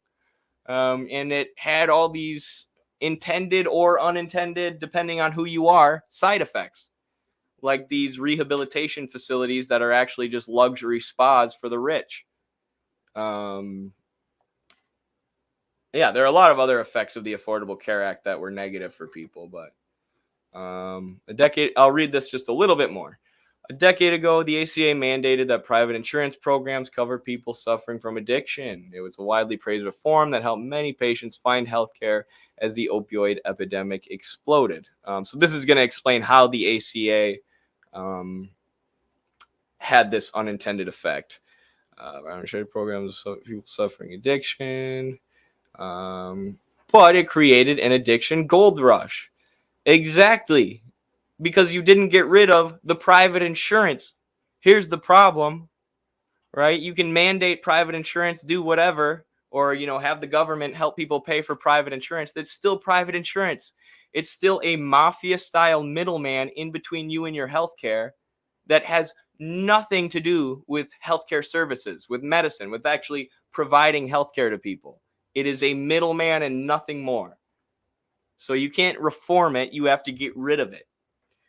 Created an addiction gold rush, said this state attorney. You had all these bad actors descend on the legitimate recovery community to take advantage of people in recovery and exploit them for their insurance. So many for-profit rehab clinics, which shouldn't even be a thing. The whole healthcare system should be public and socially owned. But especially things like rehabilitation facilities, there shouldn't be for-profit rehab clinics. or sober homes. So many opened in his area of South Florida that Ehrenberg created a task force to investigate allegations of corruption, insurance fraud, and other abuses. It's the Wild West, said Assistant State Attorney Alan Johnson, who leads the task force. The good providers were being driven out of business by these rogue bad actors. So anybody, this is how the market system works, and this is how market competition creates these horrible things that we see, as we were talking about at the beginning of the stream. Good providers, people who put public health before profits, get driven out of the market by their competitors. They get driven out of the market by people who are willing to put profits before public health. Conglomerates who are willing to lie to people in order to expand the market for opioids, even if it kills them. You know, those are the successful capitalists, the ones who are willing to lie and step on anybody's throat to get to the top and win the market competition. Johnson described a case he investigated in 2017 in which parents sent their daughters to South Florida for treatment. She was in Florida for 7 months. She overdosed and died, Johnson said. They got their statement at the end of the year. Their insurance company was billed $660,000. And, you know, there are horror stories like this all over the country. You could find a million different individual subjective stories like this about how people have been absolutely screwed by the healthcare industry and by the healthcare system in a way that would infuriate anybody, whether you're a socialist, communist, or not. You know, stuff like this. We sent our daughter for addiction treatment. She overdosed and died, and they sent us a bill for $600,000. You know, 60% of Americans experience medical debt at some point in their lives. 60%. And as I said, healthcare spending makes up 20% of the American GDP. So there are so many horror stories of people with the healthcare system. And, you know, I don't talk about this a lot, but I had a long-term illness as a kid, which probably, you know, pushed me towards becoming a socialist, because my parents would take me to all these doctors and it never made sense to me. Like, they never really gave me anything that they would help. They would all say the same thing, try and prescribe some medication or antibiotics, take our money, and then we would leave. Versus, you know, more naturalistic doctors who would say, how about we change your nutrition? Or how about we change what you're eating? Or, you know, maybe you should do some exercise or some stretches or, you know, various things like that. Some therapy for mental health issues. Actual treatment, you know, they were very successful. They were very successful in helping me with my long-term chronic illness, but they were never covered by our insurance, right? The insurance would only cover the medical doctors who didn't work or who only wanted to prescribe me something to cover up the symptoms rather than treat the root cause. And I'm not saying modern medicine is totally bunk, right? But the modern healthcare system is totally bunk. And they literally work based on a fee-for-service model, a fee-for-service payment model. And all that means is that they're trying to sell as many services as they can for as high of a fee as they can. They're trying to sell a high volume of care, meaning they're trying to make as much profit as possible, even if they're selling you services that you don't need or medicine that you don't need, or that's going to be bad for you, like opioids. And, you know, healthcare administrators are honest about this. That's literally what they call the system, fee for service. And they want to move towards a value-based system, you know, a system based on providing healthcare, or a system based on, providing care based on need, rather than based on making profits for individual firms. So, you know, even healthcare administrators in the bourgeois industry of healthcare acknowledge, you know, they're just trying to sell as much care as they can for as much money as they can. They acknowledge it's a huge problem, but they never criticize capitalism. They never realize that it's commodity production and the contradictory nature of wage labor and commodity production at the core of this. So here's the actual study. And this will be cited in the Journal of American Socialist Studies too, in my article, for sure. Admission practices and cost of care for opioid use disorder at residential addiction treatment programs in the U.S. Yeah, that was one of the craziest things I came across while doing my research. I'm like, I should look into whether or not they're making money off of rehab. and it was worse than I thought. I'm like, oh, of course they are. Of course they're not only making money off it, and of course it's not only profit-based, but they're price gouging people and lying to take people's money. And of course, the Affordable Care Act was not helpful in fixing the problem. My buddy had to go to rehab twice. Our contract makes our job pay for it. Once the heroin and the other for the methadone given to him the last time. Crazy. Yeah, so that NPR article was promoting methadone. But as I said, I think there are better solutions like kratom, which is less expensive. It's a leaf, it's a plant, not manufactured by pharmaceutical companies. So they're trying to make it illegal. Kratom doesn't work. Who cares about all the evidence saying it works? Just take methadone. And, people can get addicted to methadone then. You can get addicted to kratom too, but it's better than being addicted to methadone.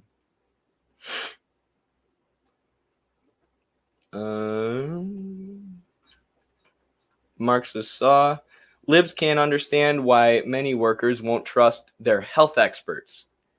Many workers had family lost to the health lobby's opioid crisis. Now they're just supposed to trust Operation Warp Speed. I don't know what Operation Warp Speed is, but I should probably look into it.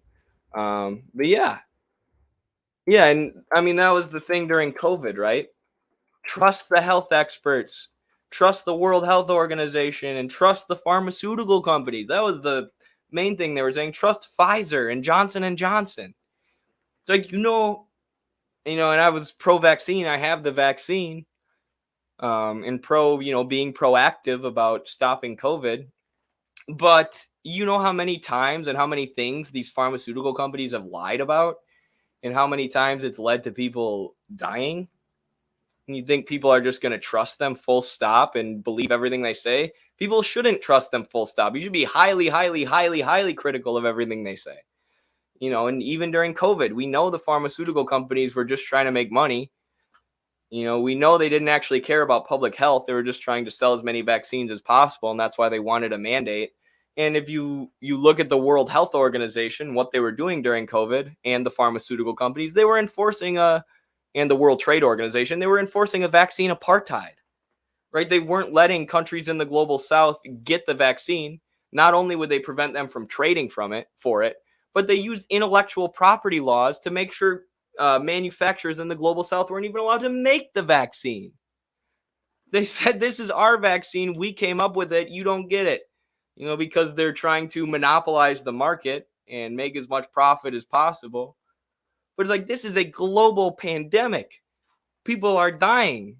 And you're telling us that we need a vaccine mandate. Everybody needs to take the vaccine. If you refuse the vaccine, you're the worst person who's ever lived in the history of the universe. Yet we're not going to let anybody in the global south have the vaccine because it threatens our profits. The most ridiculous thing ever. Operation Warp Speed was a public-private partnership initiated by the U.S. government to facilitate and accelerate the development of manufacturing and distributing COVID-19 vaccines. Yeah, so that goes along right with what I was saying. They, mass manufactured these and had government institutions and whatever encourage people to take them and call anybody who didn't get the vaccine a conspiracy theorist, while literally enforcing a vaccine apartheid on the global south, while forcing Cuba to come up with their own vaccine because we're putting an embargo on them that prevents them from importing the vaccine or from manufacturing it themselves. And then the craziest thing about Cuba did create their own vaccine. The Cuban doctors and medical institutions and universities literally created their own vaccine. And then they didn't have syringes to administer it to people because of the U.S. embargo. So the U.S. says you're not allowed to have our vaccine. It's all ours. We're going to make profit off this. Piss off, Cuba. And Cuba says, okay, we'll make our own. Then the U.S. says, well, we're going to surround you with our military and make sure that you can't get any syringes. We care deeply about COVID, though. We care deeply about public health, though. Get the vaccine or you're a conspiracy theorist. Absurdity. And, the left totally botched COVID. I gave a presentation on this a while back for the Oakland Marxist Library. which I can pull up here.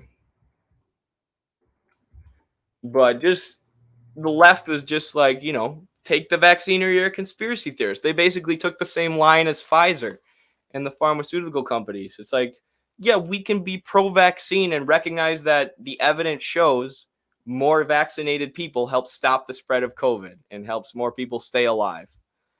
Right? We can recognize that because that's what the evidence says. That's what the Lancet COVID Commission's final report said, while also recognizing the hypocrisy of the pharmaceutical companies, while also recognizing, as they're telling us, we need to take the vaccine or we're conspiracy theorists, they're blocking half the world from getting the damn vaccine.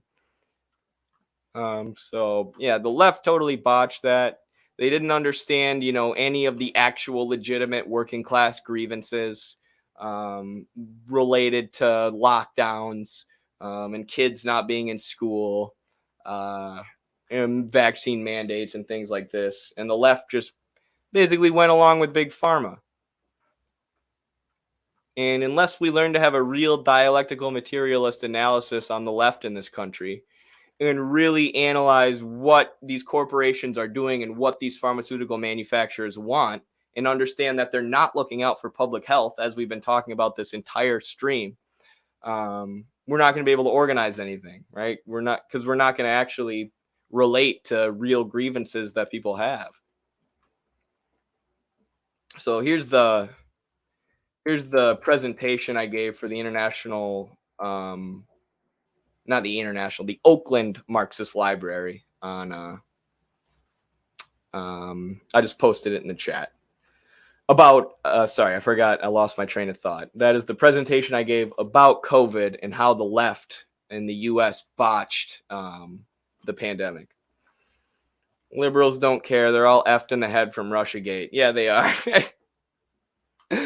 They are. It's so funny to think. It's not funny to think about, but like in 2014, Obama's president, and you have the coup in Ukraine. Ukraine's more pro-Russian government is ousted, and you have this pro-nationalist, extremely anti-Russian government that comes to power and starts cracking down on socialist, communist working organizations and bans the Russian language, makes Stepan Bandera a national hero. Stepan Bandera.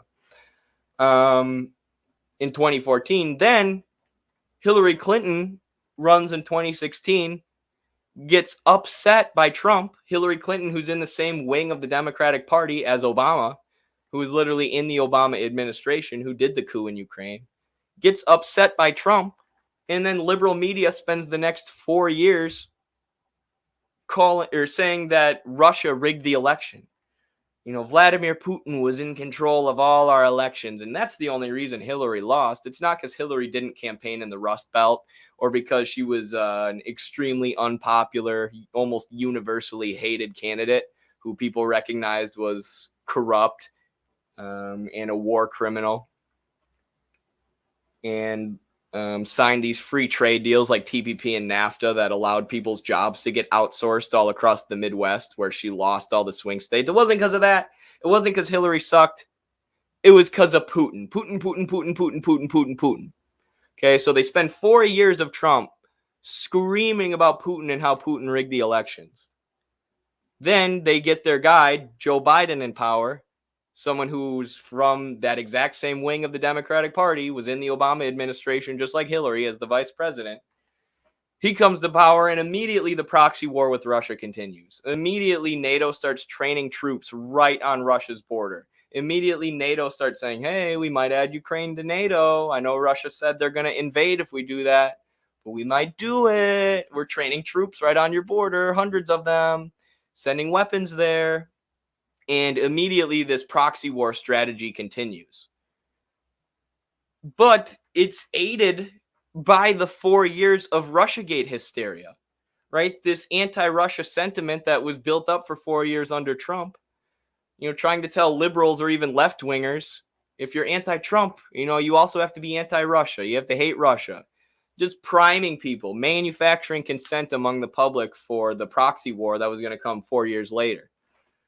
So even though their plans got disrupted by Trump, right, even though they weren't allowed to go to proxy or start a proxy war with Russia in 2016, and continue what Obama had laid the groundwork for, they instead settled for Russiagate. Well, we'll just tell the American people that Russia's evil and Vladimir Putin's trying to control every aspect of their lives until we can get another Democrat in office, and then resume the proxy war. And like you said, it screwed many liberals up. Not that, I mean, liberals are always generally wrong, but there are so many people who would generally consider themselves anti-imperialists or on the left or whatever, who fully support Ukraine right now and who want NATO and the US State Department to keep using your tax dollars to dump more and more and more money into Ukraine. And they want the US State Department to sanction Russia. All these imperialistic activities in this conflict, this war that was absolutely provoked and started by the US and their constant meddling in Ukraine and the coup in Ukraine in 2014. And they've gotten a lot of leftists and anti-imperialists to support all of this, to support these heinous imperialist actions that are literally pushing us towards a nuclear holocaust, literally pushing us towards World War III and nuclear conflict with Russia, which I think we all know nobody wants. When of course, the DNC, last thing about Russiagate, when the DNC, we know because of Julian Assange, they collaborated against Bernie. Hillary Clinton and her campaign collaborated with the media and collaborated with the Democratic National Convention, who are supposed to be unbiased, in order to beat the socialist pro-working class candidate in the primaries. So the people who literally rigged the election are trying to blame Putin for rigging the election so that they can push us towards nuclear war with Putin. And then you still have people out here like, oh, but the Democrats are better than the Republicans. We still have to support the Democrats. No, look at what they're doing. Look at what they've done for the last 10 years. What kind of anti-imperialist Marxist supports that party who does that? You're about to get banned unless you say Slava Stalin. Eddie, can you interview Michael Hudson on here? I would love to. I would love to interview Michael Hudson. I've said that before, that I want to reach out to him. So he's definitely on our list of people to reach out to. Carlos organizes a lot of the interviews. He's gotten a lot of the awesome people that we've had on our channel to come on. And I've told him that people want Michael Hudson, and Michael Hudson's great. The two parties are slightly different appearing. Same ideology to drive people into false polarization. Yes, it's not that the parties are exactly the same. It's that they're two sides of the same coin, and they work together. What's up, baby? What up, Donnie Dorco? Biden laundered money through Sam Bankman to fund Azov while they promoted Russiagate. For sure, yeah. You still had, these Democratic establishment NGOs and these Democratic establishment political higher-ups who were doing their work in Ukraine, their imperialistic work in Ukraine during the 4 years of Trump. Don't get me wrong. And it's not like Trump was this hardcore anti-imperialist. It's just kind of funny that Trump accidentally stumbled into the White House and fooled the plans of the Democrats, fooled their plans to use Ukraine to wage a proxy war against Russia. Not fooled them, but just got in their way by accident. But yeah, like tons of leftists too have dismissed like Hunter Biden's laptop. Oh, that's just a right-wing conspiracy theory. Like, no, Hunter Biden was on the board of this Ukrainian energy firm, Burisma, right? That's very sketchy, especially if you look at everything that the Democrats and the U.S. State Department have been doing in Ukraine for the last few years. So like you said, here you have Biden, or like Cobra Commander says, you had Biden laundering money to the Azov battalion while this is going on. And his son is sitting on the board of one of the most powerful Ukrainian energy firms. Holy crap, we just gained a ton of followers here.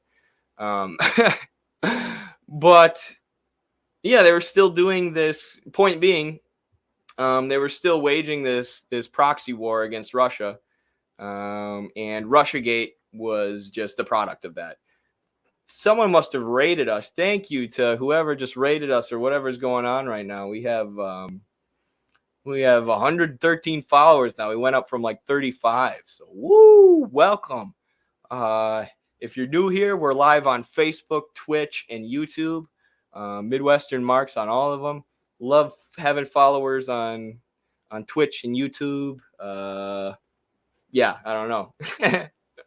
Thank you. I got to figure out what this is. Thank you very much for the super chat. Do you know about the Iowa Mutual Aid Network? Yes, I've heard of them.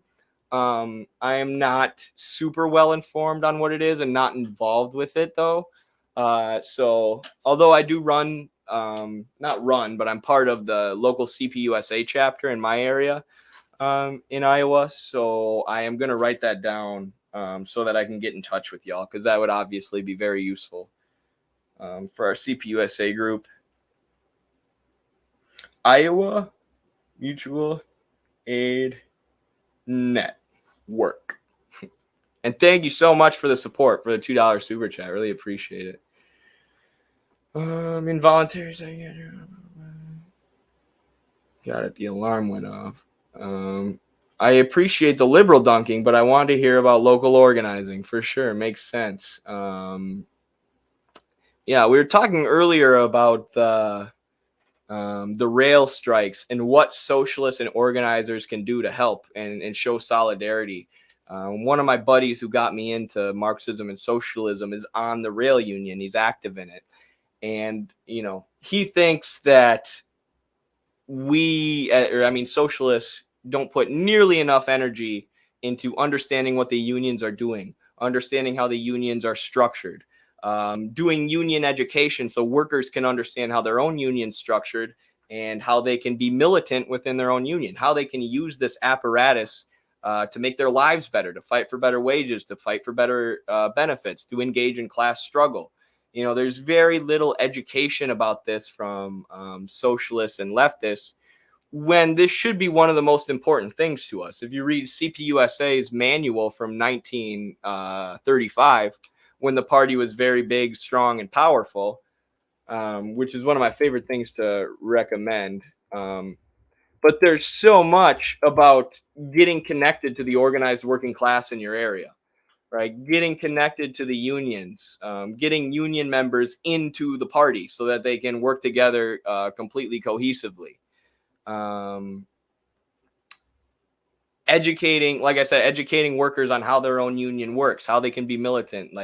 And this is a criticism of Midwestern Marx for sure and ourselves, but we should be focusing a lot of our energy on understanding the structure of unions, understanding which unions are the most important, which ones are the closest to strike, you know, which corporations and shareholders actually control what industry, which is what I'm trying to do right now with the healthcare industry for the Journal of American Socialist Studies too.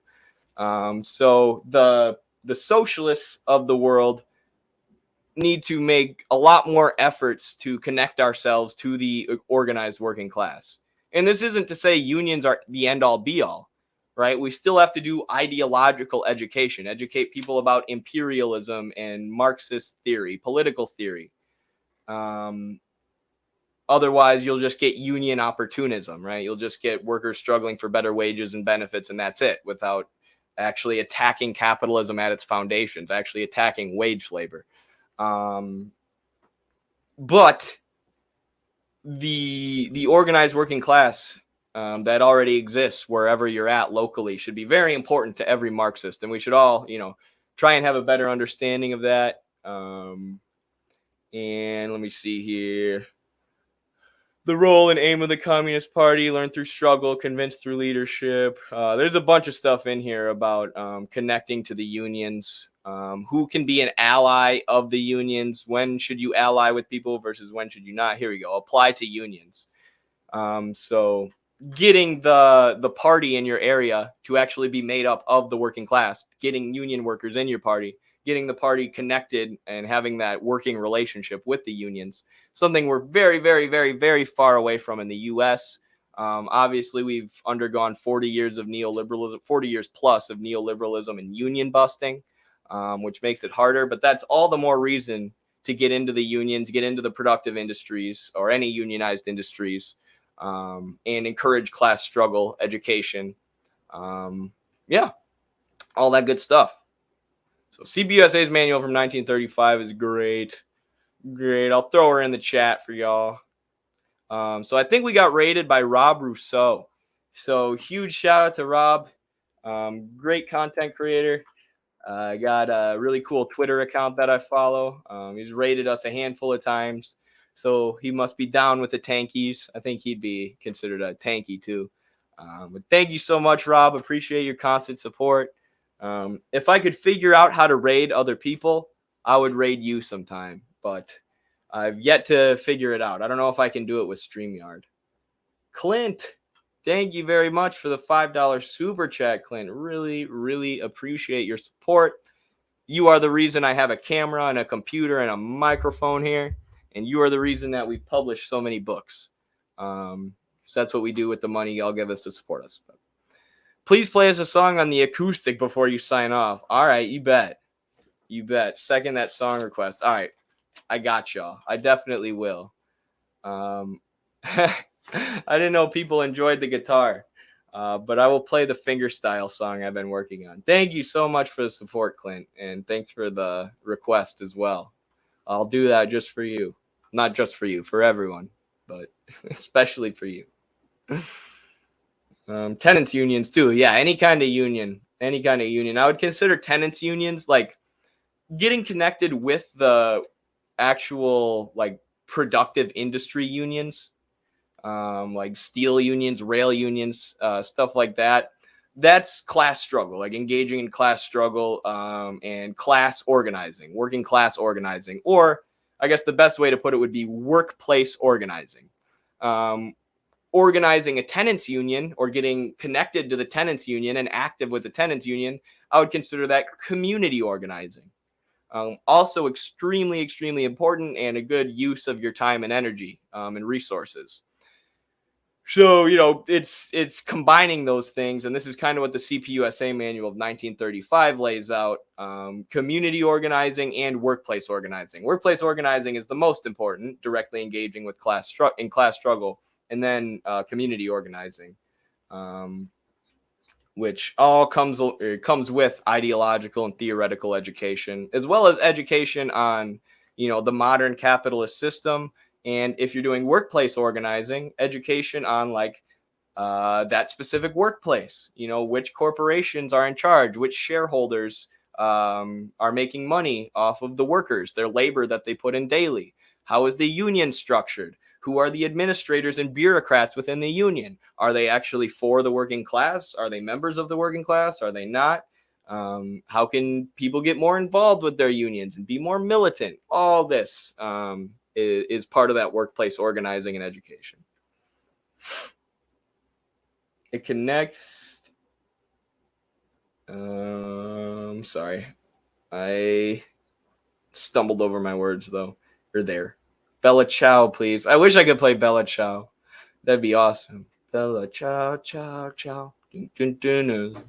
Dun, dun, dun, dun, dun. I suppose it would be that they would use the police to disrupt an assembly and then use state campaign to find a scab system. Sorry. How is it exactly that the U.S. government can force a strike to be illegal? Do they literally force them back into work with the cops? Is it the assembly that they attack? Good question, which is the craziest thing about union busting, right? And all these union busting tactics, like, you know, trying to make a strike illegal. What they always say is so great about capitalism is that, you know, it's free labor. You're voluntarily signing up for this contract to work. You know, you volunteer to sign yourself into a contract with the capitalists. So you can leave whenever you want. You don't like your job? You think you're getting exploited at your job? Just up and leave, right? Or you're supposed to have the freedom to organize with your co-workers and unionize. It's another part of, you know, labor being free, unless you're a capitalist. It's another thing that they tell us is so great about capitalism. You have all this freedom with your own labor. But then when you actually start trying to organize a union or getting active in your union or threatening a strike, threatening a walkout, you know, freely withholding your labor or threatening, you know, a mass walkout or mass quitting or whatever that would hamper the company, then, that should be illegal. oh, we're gonna send the cops after you to put you back into work, you know, hold you at gunpoint so you keep manufacturing surplus value for us. It's so absurd, these neoliberals who claim, you know, to support free labor and free markets. You know, as soon as the markets start doing stuff they don't like, government, come help us. Authority, police, come help us. Socialism's authoritarian, though. Now get back to work. Organize where you can. The people get better at struggle with experience. Yes, CPUSA manual says that too. Just like a soldier gets better with combat experience, the people have to practice their dictatorship. Yes, yes, yes. I love you, Marxist Saw. I love everything that you contribute in this chat. On God. I'd jam with you, Eddie, but I'm stuck in Illinois. Maybe one day. Maybe one day. It would break the strike itself and likely disqualify you from receiving unemployment benefits if you participated in the illegal strike. Insane. Insane. So I guess our labor isn't free in neoliberal America.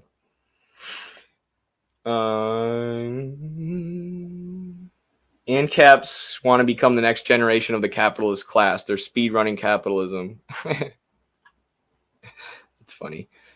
All right. Let me go to our stream plans for today, because I had a bunch of videos to react to, a bunch of stories that I wanted to talk about, and I haven't talked about a lot of them, just a few.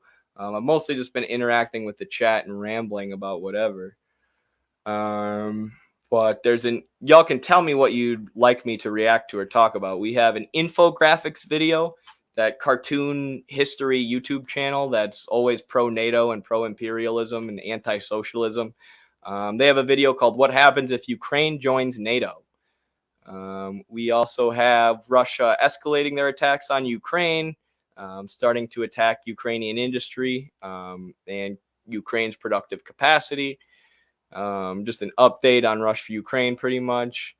We have Venezuela increasing oil cooperation with Iran.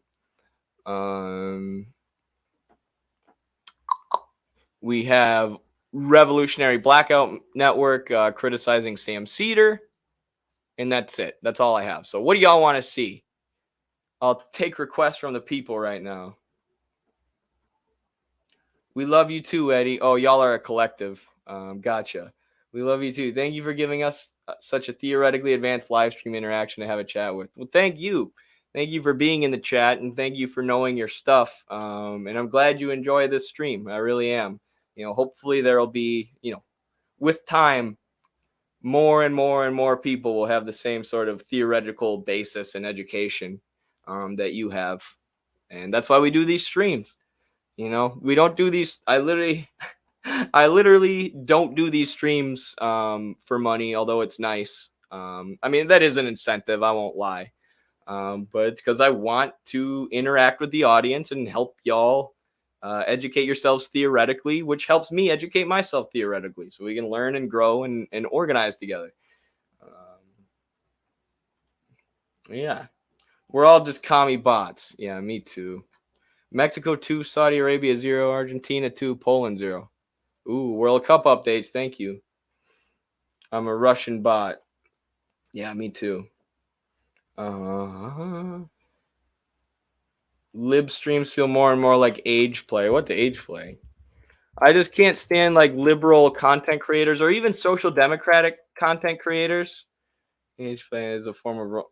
Oh, geez, others if they are a different age. Age play is role playing between adults and involves consent from all parties, not necessarily sexual. Okay, I learned too much about age play there. But yeah, I don't know. I don't watch that many liberal streams, but I was watching Kyle Kalinske the other day, and he just hasn't changed his opinion in like 10 years. You know, Kyle was one of the people who got me into leftism and socialism. But after I heard what Kyle had to say and, you know, thought a lot of his opinions were correct, I went on from there, continued to read, continued to learn, you know, and I've moved on from pretty much all those positions. Not all of them. Like Kyle supports Medicare for all, which I still think is great.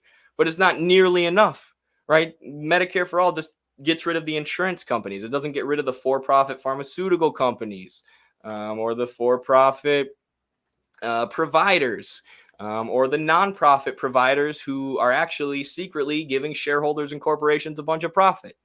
Right? You need to attack the system at its core, the profit-motivated system based on wage, labor, and commodity production. Otherwise, you're not going to get the substantive change you want. Just look at how much Kyle Kulinski's Justice Democrats strategy has failed. Eventually we're just going to vote for enough AOCs, and then everything will be better and rational. He's been saying the same stuff for 11 years, no matter how epically it fails. And that's when I start to think like, well, this is where his income is from, right? This YouTube thing is his source of income. It's how he puts food on the table. It's how he pays his bills. So his audience is probably used to hearing a certain thing, and he doesn't want to rock the boat too much. He's just going to repeat the same talking points for the next 10 years so he can keep making money. And, because he has no systemic criticism of capitalism and, the way that money incentivizes people to be greedy, he doesn't realize the effect that it has on him. He's just like, whatever. Yeah, of course I stream and do YouTube videos to make money. Why else would I do it? That's the only motivator in the whole wide world. We can't ever have a system alternative to capitalism. No. Even though it's only been around 300 years or whatever. All right. That was too much of a Kyle Kulinski rant. Kyle needs to get his head checked. Saying libs are like children. They are. Migrant workers in the World Cup haven't been paid in 12 months. Terrible. We did a video about the kafala system and the migrant workers in Qatar that you can check out on our YouTube channel. Not really a collective yet, but kind of.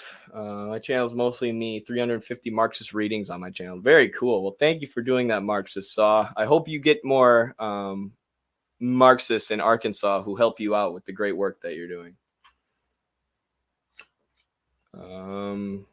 Kyle once said on RM Brown's stream that Biden was the best president of his lifetime. This is what happens when you're a social democrat, when you don't read theory, so you don't criticize capitalism at its foundations, the basis of capitalism. And I don't know. Yeah, that's what happens. You get Kyle Kulinski. I was going to say something. I totally forgot what it was. I had some kind of joke. That's a yikes. That is a yikes. Like, come on, Kyle. How? Oh, it's what happens when you do nothing but follow the American political circus, right? You have blinders on, like no Marxist theory, no socialist education, no studying the economy. I mean, he talks about the economy somewhat, but no seeing how the economy and production is the base of society, which creates the superstructure, politics. I'm just going to stare at politics in isolation, nothing else. I've got blinders on, only politics, only the American political circus. Oh, you know what? Now that I look at the American political circus and nothing else, AOC seems a little bit better than the others. Bernie seems a little bit better than the others. Let's just throw all our energy and support into them. Let's not organize class struggle at the base of society. Let's just attack the politics, the superstructure, while engaging in that superstructure by voting. At some point, shillibs have to recognize China is looking more and more like post-scarcity space communism. Literally. I have a Snapchat memory from a while back when I was first reading Xi Jinping's Governance of China and learning what China was like. And I was like, China is creating, on my Snapchat story, I'm like, they're creating internet space communism. And this was before I had read Marx's Capital as well. And I was like, Americans need to do what China's doing. Otherwise, they're going to leave us in the dust with internet space communism. I have no idea what I meant by internet space communism. I guess just like modern communism with technology. But if I actually had to pick a president, it'd be Eisenhower. For sure. I agree, actually. Abe Lincoln. So let's do this infographics video about what happens if Ukraine joins NATO. What happened? because we've responded to infographics a lot, and people seem to like that. They're just literally like a pro-NATO history account, or pro-US empire history account, and they do these cute little cartoons. You know, they're short and easily digestible for young children who are extremely susceptible to imperialist propaganda, and they get tons and tons of views on YouTube.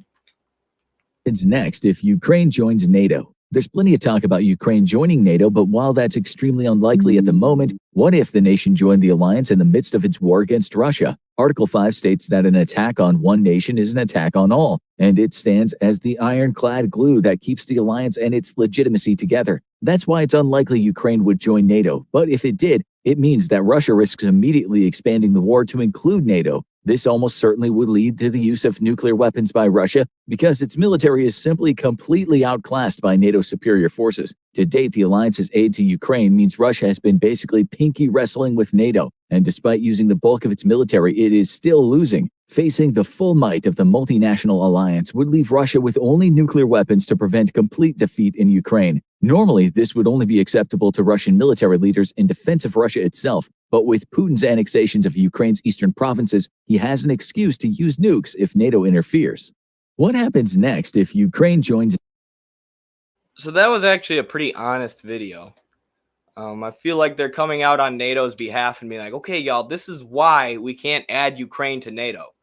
You crazy liberals who are saying, just make Ukraine part of this military pact so we can protect them from big, bad, evil Putin and Russia. Even though the U.S. is the country that overthrew the Ukrainian government in 2014 and Russia hasn't. And they're coming out and saying, no, guys, that would literally lead to nuclear war. Russia would literally have no choice at that point but to, use nukes to defend Russia or protect Russian security. So that's why we can't do that. We'd love to add Ukraine to NATO, but we can't. And there's no mention of the fact that Russia has been saying Ukraine joining NATO is a red line for years and years and years and years. They've always said, as NATO's continued expanding and carpet bombed and dismantled Yugoslavia and stationed more NATO troops there than any other place on earth in order to continue expanding towards Russia's borders. Russia said, if you expand to our border, to Ukraine, that's a red line, and we're going to invade, or we could potentially use nuclear weapons. So there's no mention in this video that Russia's been saying that for years and years and years. And despite that, the U.S. did a coup in Ukraine and we're training NATO troops literally right on Russia's border, making Ukraine's military interoperable with NATO. But they do say, at least, we can't add Ukraine to NATO. It's going to be nuclear war. And this is why this situation in Poland recently, where the missiles landed in Poland, was so dangerous. Right? Because Poland is a NATO country. So you have two missiles that, supposedly landed in Poland by accident and killed 2 people, I believe. Just tragic. But this was a huge news story, and a bunch of people were accusing Russia of doing it, firing the missiles at Poland, which would mean all of the NATO countries should be drawn into this conflict, into this war with Russia, and we're almost surely going to be, experiencing nuclear warfare. Is what would happen if Russia actually did fire missiles at Poland. They didn't. Even Biden and NATO immediately came out and said they didn't. Even the president of Poland immediately came out and said, no, these missiles were Ukrainian and they must have landed here by accident because Ukraine would never attack us. Only big, bad, evil Putin and Russia would attack us. So shut up. But Zelensky kept saying they were from Russia. He literally kept saying Russia fired these missiles even when all of his allies around the world were saying no. And if you watch Scott Ritter, his excellent analysis of this situation, his hypothesis, his theory about what happened is that there was some kind of group with the capability and the authority to launch missiles in Ukraine. Obviously, you have all these kind of ethno-nationalist militias like the Azov Battalion, Right Sector, and whoever else, who, whose interests are slightly different than Zelensky's, who have U.S. weapons now, who have U.S. javelins, who have been funneled money and weapons from the military-industrial complex since the war began. So Ritter was saying one of them likely fired a missile into Poland, and then we're telling Zelensky, as was Ukrainian intelligence, Russia did it. So he didn't think Zelensky was being nefarious and trying to push us towards nuclear war. What he thought was that fighters on the ground know that they're screwed in this war unless they get more NATO help, unless they get NATO intervention, they're eventually going to lose. So they were trying to provoke NATO intervention by telling Zelensky Russia fired these missiles and then firing them into Poland, which, even the US and NATO acknowledged, and the Polish president, that these were Ukrainian missiles. So it may have not been an accident, as was initially reported, but it's a really interesting take from Scott Ritter. But look how callously they're playing around with nuclear war, right? How close they're getting us to the brink of nuclear war.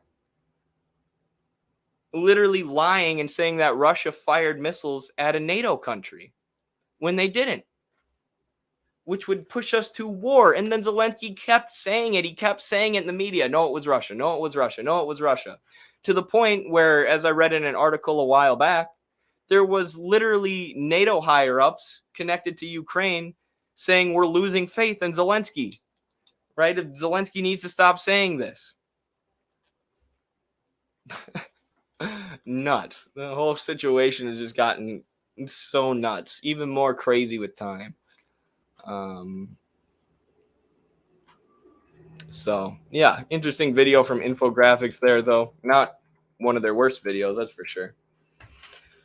Zelensky's thirst for NATO intervention was frightening. Yeah, that was my one, not criticism of Scott Ritter, because Scott Ritter's just saying this is what might have happened, right? He's not saying this did happen. He's saying after looking at the missile, which he was a weapons investigator for the UN, who was one of the people saying Iraq doesn't have weapons of mass destruction. There's no evidence for this. Let's not go to war with them, which is why he's now hated by the military-industrial complex and mainstream media establishment.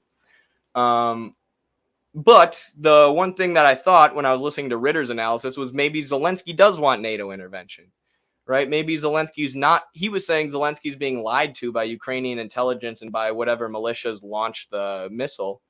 So his, the intelligence he has available is telling him the wrong thing, which is why he keeps saying the wrong thing to the media. But, he should know what NATO's saying about it, right? He should know what President Biden, who's sending him millions and millions of dollars in weapons every month, is saying about these missiles that landed in Poland, rather than just saying the opposite, right? So that makes me think that Zelensky does want NATO intervention, that Zelensky did know that Russia wasn't the one who fired that missile or those missiles. And he was trying to provoke NATO to come to his aid, which would lead to the use of nukes, which is insane. But Ukraine has to go all the way to Poland for their logistics, because if they move any of their logistics sources in Ukraine, Russia can destroy it. It's a huge disadvantage because Russian logs are a lot closer. Interesting. Very interesting. I didn't know that. Yeah, I know one of the things that they were talking about when Elon Musk was saying, Elon Musk kind of has started to figure out what's going on in Ukraine, I think, and realize that the U.S. is doing a proxy war against Russia and making money hand over fist for the military-industrial complex.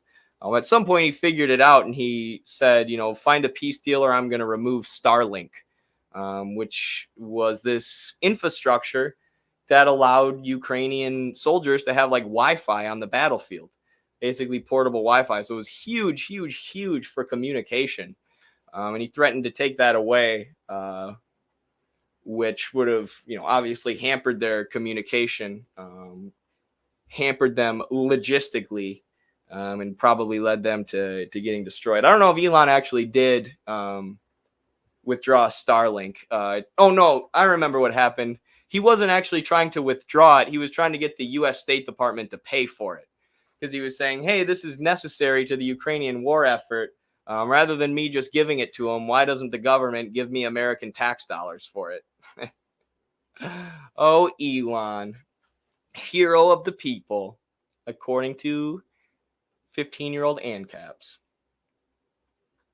That reminds me that an Azov wife who is part of the Azovstal thing has been doing the rounds in Canadian media, pleading for the Russians to return her husband, who is one of the fighters there. That's kind of crazy. I mean, it's crazy how little they do to cover up the extreme ethno-nationalists now in the Azov battalion. There was literally like Azov battalion fighters in the White House the other day, and they were getting congratulated by Biden.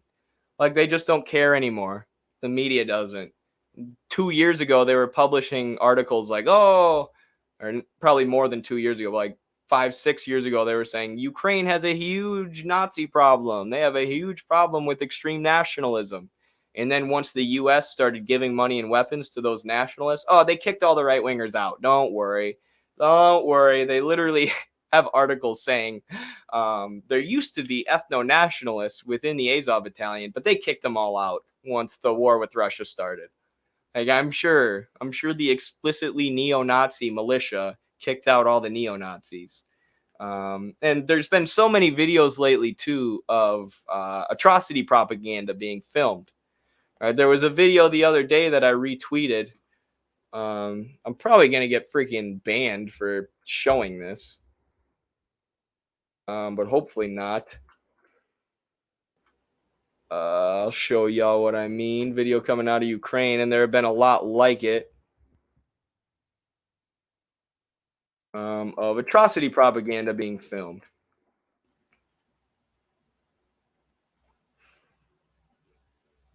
And for those who don't know, atrocity propaganda is propaganda making it look like another country, committed some sort of horrible human rights abuse, some horrible atrocity.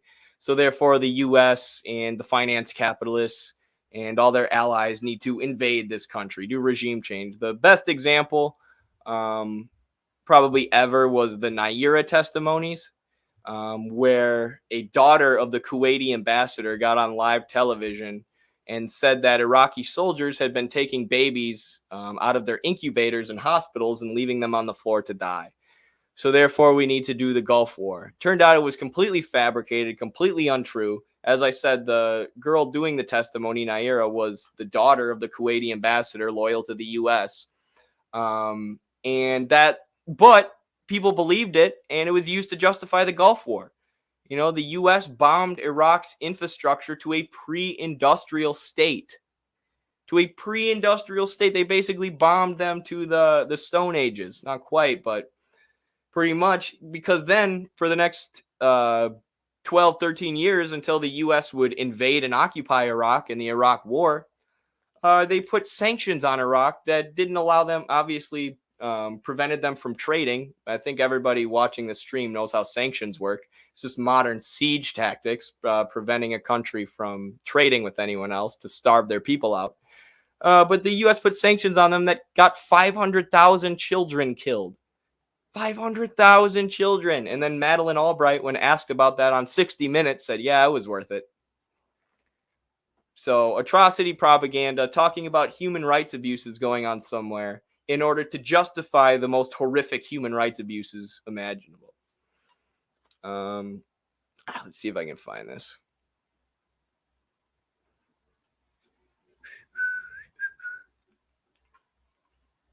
This is my backup. This is my personal Twitter account, by the way. If people want to follow that, Ed B. Ligersmith. This isn't my personal account. I do have a personal account where I tweet about wrestling stuff. You can follow that if you want. I think it's SmithEd16, SMITHEDD16, or something like that. I don't know. But this is where I tweet stuff that I'm not allowed to say from the Midwestern Marx account. Where is it? I can't find the video I'm looking for now. It's a video of some...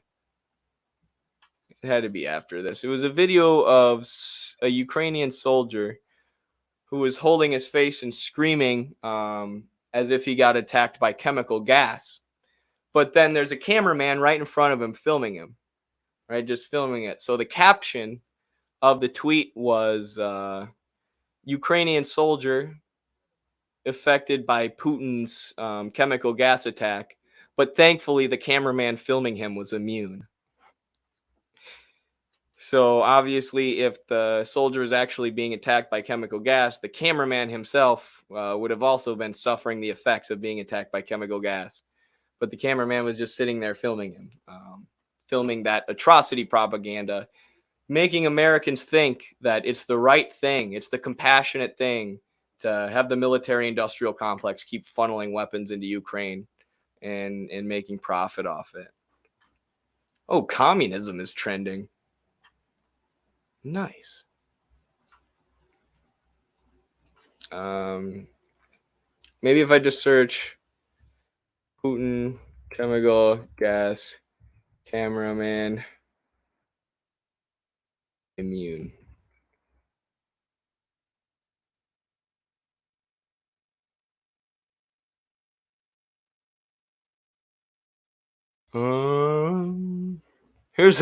This is another one. This isn't what I was looking for, but here's an example of filming atrocity propaganda way back in the day. I actually can't find the one I'm looking for, though. I'll get it for the next show. We can watch it on the next one. I'll find the link. We can talk about it, but what do you make of Elon's Twitter adventure? Oh, I mean, Garland Nixon got banned recently. Anti-imperialist journalist Garland Nixon got permanently banned. And you can follow his new Twitter account, Garland Nixon's Ghost. But Elon's out here doing all these Twitter polls. You know, should we reinstate all these banned accounts? You know, should we bring people back? Should we support free speech unless it's literally threats of violence? And then brings back Donald Trump. And then he literally said something like, Twitter will earn back the trust of the people. And then they permanently ban anti-imperialist journalists. You know, people who might call out Elon Musk for sponsoring a murderous coup in Bolivia so that he would have more access to cheap lithium.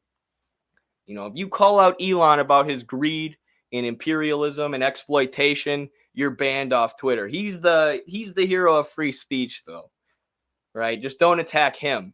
Free speech is when you're allowed to say whatever you want unless it's mean to Elon Musk. So, yeah, and I imagine more of that's going to happen. I imagine more socialists and communists will get banned from Twitter as time goes on, anti-imperialists. So,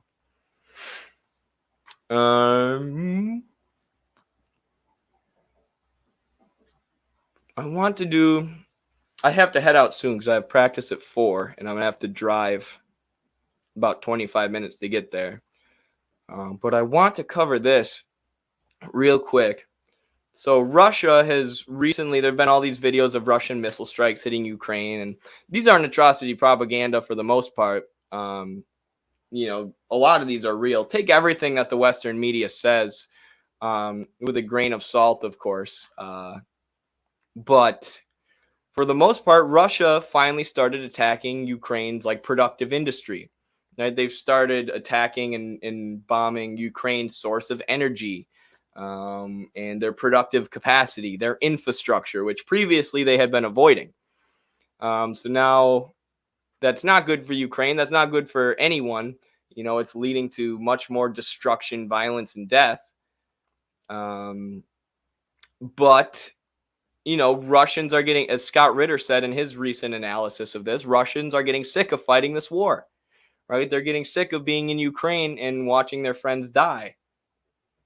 So, you know, as the West continues to dump money and weapons into Ukraine and continues to prevent Ukraine and Russia from brokering a peace agreement, Russia and Putin are getting more and more sick of this conflict.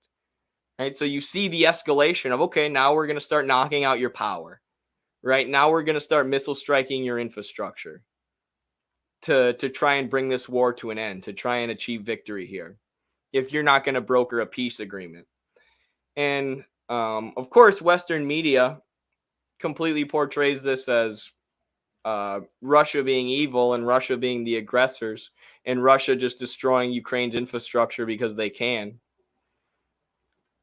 When there were negotiations between Ukraine and Russia for peace, They were about to reach a peace agreement, and NATO sent Boris Johnson, former Prime Minister of the UK, gave a note to Zelensky that said, we shouldn't appease Putin. We should be challenging him or whatever. I can't remember what it said exactly. Boris Johnson carried two messages to Ukraine's President Volodymyr Zelensky. First, that Russian President Vladimir Putin should be pressured, not negotiated with. And that even if Ukraine signed agreements with the Kremlin, peace agreements, the West was not ready to do so. So the Western media is telling us that Ukraine, all these Ukrainians are willing to fight to the last man. They don't want this war to end. They just want more weapons. When Ukraine's trying to broker a peace agreement, Ukraine's trying to bring an end to the fighting. Ukraine, the place where the people are actually suffering, and now they're getting bombed to the Stone Ages, which is going to have lasting effects for years and years and years on the people there. It's the West saying that they want to keep fighting when they're looking for peace. And then you have the West saying, no, we can't appease Putin. Don't you know that you need to fight until your entire country is literally wiped off the map? Don't you know that you need to fight this proxy war for us? We're the US, we're NATO, we're in charge. I mean, this is maybe one of the craziest articles or craziest stories, and this is from Vijay Prashad on People's Dispatch, that's come out of this entire conflict. Right? The fact that they are about to reach a peace agreement and NATO said no negotiating, no finding peace. We need to pressure Putin, not negotiate with him. From the people in the West who aren't losing family members, who aren't having their infrastructure bombed, right? Who only want to wage a proxy war with NATO.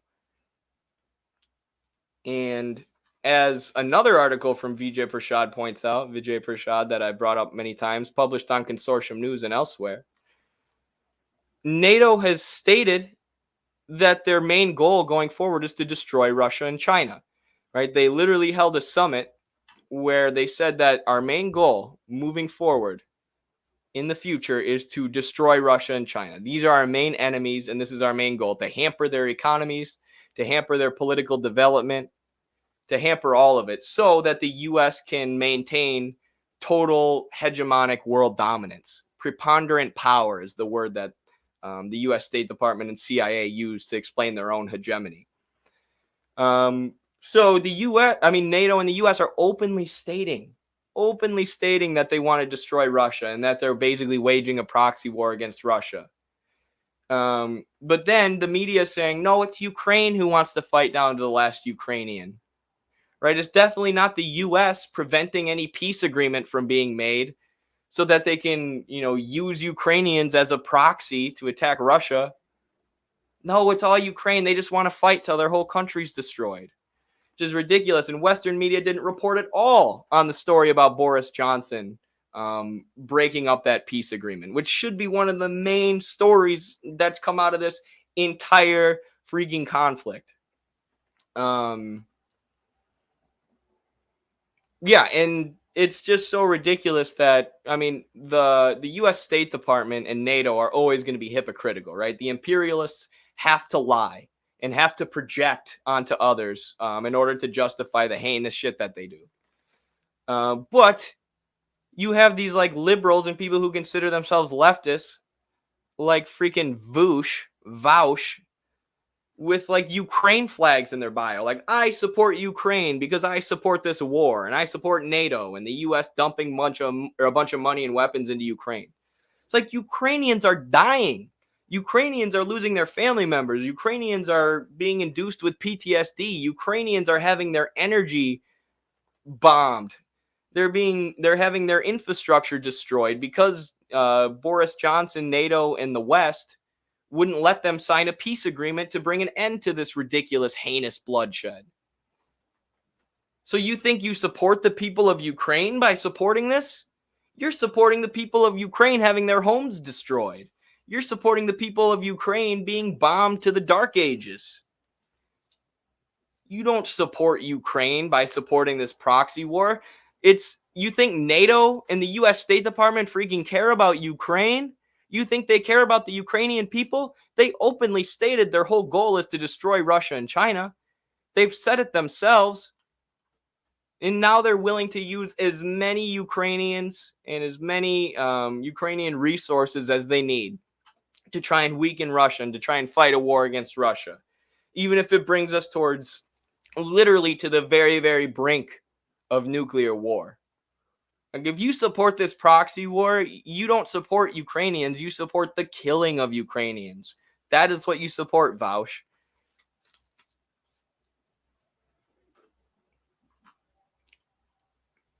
Crazy. Link to this? Yeah, let me link it. So this is the one about the NATO summit where they said their goal is to destroy Russia and China.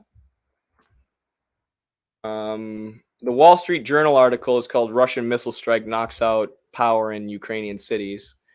And then the other article from People's Dispatch about Boris Johnson here. And so here's the article about the peace agreement that Boris Johnson and NATO broke up. Just put it in the chat. So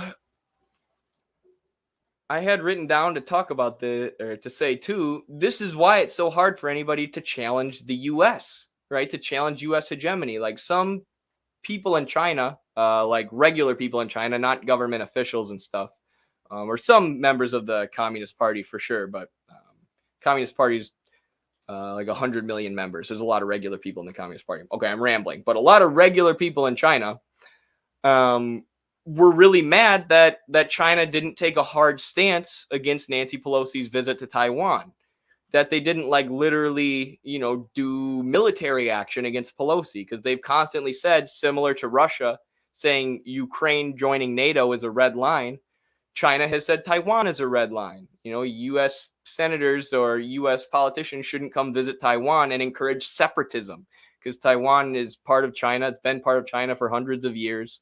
That wasn't something the Communist Party decided. That was something that the KMT decided, the nationalists who the communists defeated in the Civil War.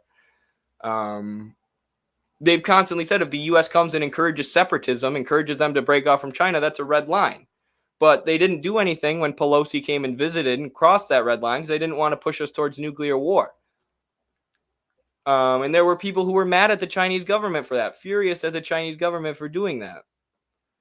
But if you look at what happened with Russia, it's easy to see why, right? When they actually try and fight back against the U.S., when the U.S. is training NATO troops on their border after Russia said that it's a red line, and then Russia tries to do a special military operation, the West is able to turn it into such a disaster, right? They control the media. They continually dump arms and funding into Ukraine. They use Boris Johnson to break up any peace agreements. They take out the Nord Stream 2 pipeline. All of this that has escalated this conflict and just not let it end. Never let it end. Keeping it going and keeping it going and keeping it going. Preventing peace. Leading to Russian deaths and, more and more costs for the Russian government and the economy. So, no wonder nobody challenges the U.S. ever or uses their military to challenge U.S. dominance. You're going to be blasted with sanctions and you're going to have to fight, this horrendous proxy war. And then the U.S. is going to control the media to turn everyone in the West against you. And then use all their allies in Europe like puppets to help sanction Russia, no matter how much it hurts the European people. So, and this is why a lot of people too, a lot of leftists and socialists weren't just like going, you rah rah, go Russia. This is awesome. Russia's challenging the U.S. empire. This war is great. Because one, people knew, and I'm not saying I'm one of these people. Like I wasn't ever you rah rah Russia, but mostly just because I didn't, entirely know what was going on. I just wanted to be critical of what the U.S. was doing in Ukraine. But people were saying, this isn't the right way to challenge the U.S. The right way is to play the long game like China. Keep trading, and developing countries in the global south, developing allies, doing trade policy of mutual development. We build you up, you help us build up. And screw the US, who's trying to keep you in poverty so they can exploit you for your resources. The Belt and Road Initiative. You have to play the long game against the US. You can't take them head on. You can't take them on militarily or even in a proxy like this, because it's going to lead to massive bloodshed. It's going to lead to massive costs. The West is going to manipulate the situation in every freaking way they can, the West and NATO. And, you know, ultimately it's not gonna lead to that much. It's not going to be that fruitful, which, you know, I fear is the direction we're heading in. Although, you know, the people of the Donbass will be getting, you know, they'll be absorbed into Russia. They did have their sovereignty protected. So it's likely that, you know, for those people who have been having their homes shelled by ethno-nationalists with NATO weapons since 2014, you know, those people will be helped. Those people will now have sovereignty, and they'll no longer be under constant attack from, you know, the shelling of civilian homes and stuff like that. So, you know, it's not to say that the U.S. hasn't been challenged at all, or that the U.S. hasn't lost anything here, or that Russia hasn't achieved any of their military strategic objectives, but it's just at what cost?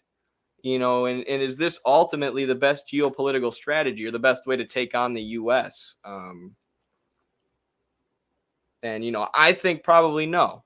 But also, like, whenever I say that, I think of those people in the Donbass, right, who have been having their homes shelled and watched their children get killed by U.S.-backed weaponry since 2014 for 6 years. It's like, well, what do you do for them then? You have to do something. You have to help those people. Yeah. I'll end it there. So, yeah, this is why nobody can challenge the U.S. They have no morals. They have the giant lying machine that is the U.S. media. And there's very little way to challenge their military and financial hegemony and preponderant power, as they call it, or global dominance, without playing the long game like China is, which they're only able to do because they have a deep understanding of Marxism, of capitalism and imperialism. So they know exactly what they're doing in their construction of socialism and exactly how they're combating the U.S. in the long term. And hopefully Russia starts moving towards socialism too. But yeah, now, I mean, this is the last article I had pulled up to talk about in this situation. Now we have this. The military-industrial complex has made a killing off of the proxy war in Ukraine. You know, Russia's special military operation has allowed the military-industrial complex to just rake in money hand over fist by just dumping it into Ukraine. You know, who cares where it ends up? Just send it to Ukraine. And now they're talking about turning Ukraine into a big Israel, which, you know, they were in the process of doing anyways. They wanted to turn Ukraine into a big Israel anyways so that they could constantly use it to attack Russia, and so that it would be a constant source of money and funds from the military-industrial complex. And, you know, also Israel, of course, is an apartheid state that's on top of Palestine. And you can see the parallels there with Ukraine and the Donbass, where they banned the Russian language and were basically creating an apartheid state between Ukrainians and ethnic Russians. So yeah, here's where we're at now. They're trying to turn it into a big Israel, and I don't know if Russia's going to be able to, you know, do anything about this. So yeah, it's a tough situation. And, you know, moral of the story, this is why it's nearly impossible to challenge U.S. preponderant power.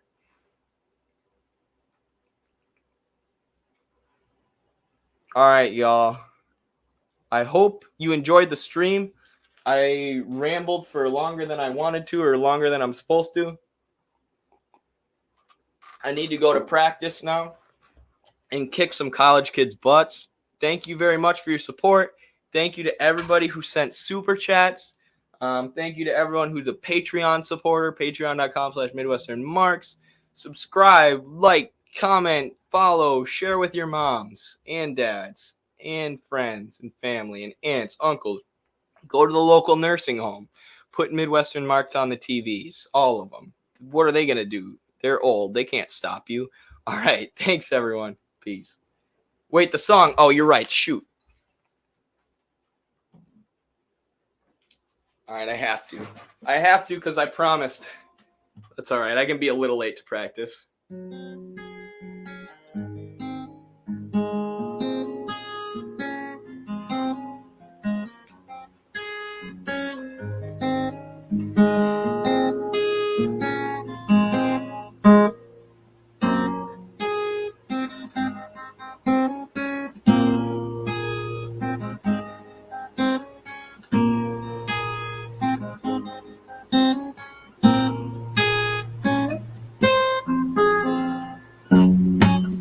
Oops. I'm kind of messing up.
That was pretty bad. I've been practicing that song forever.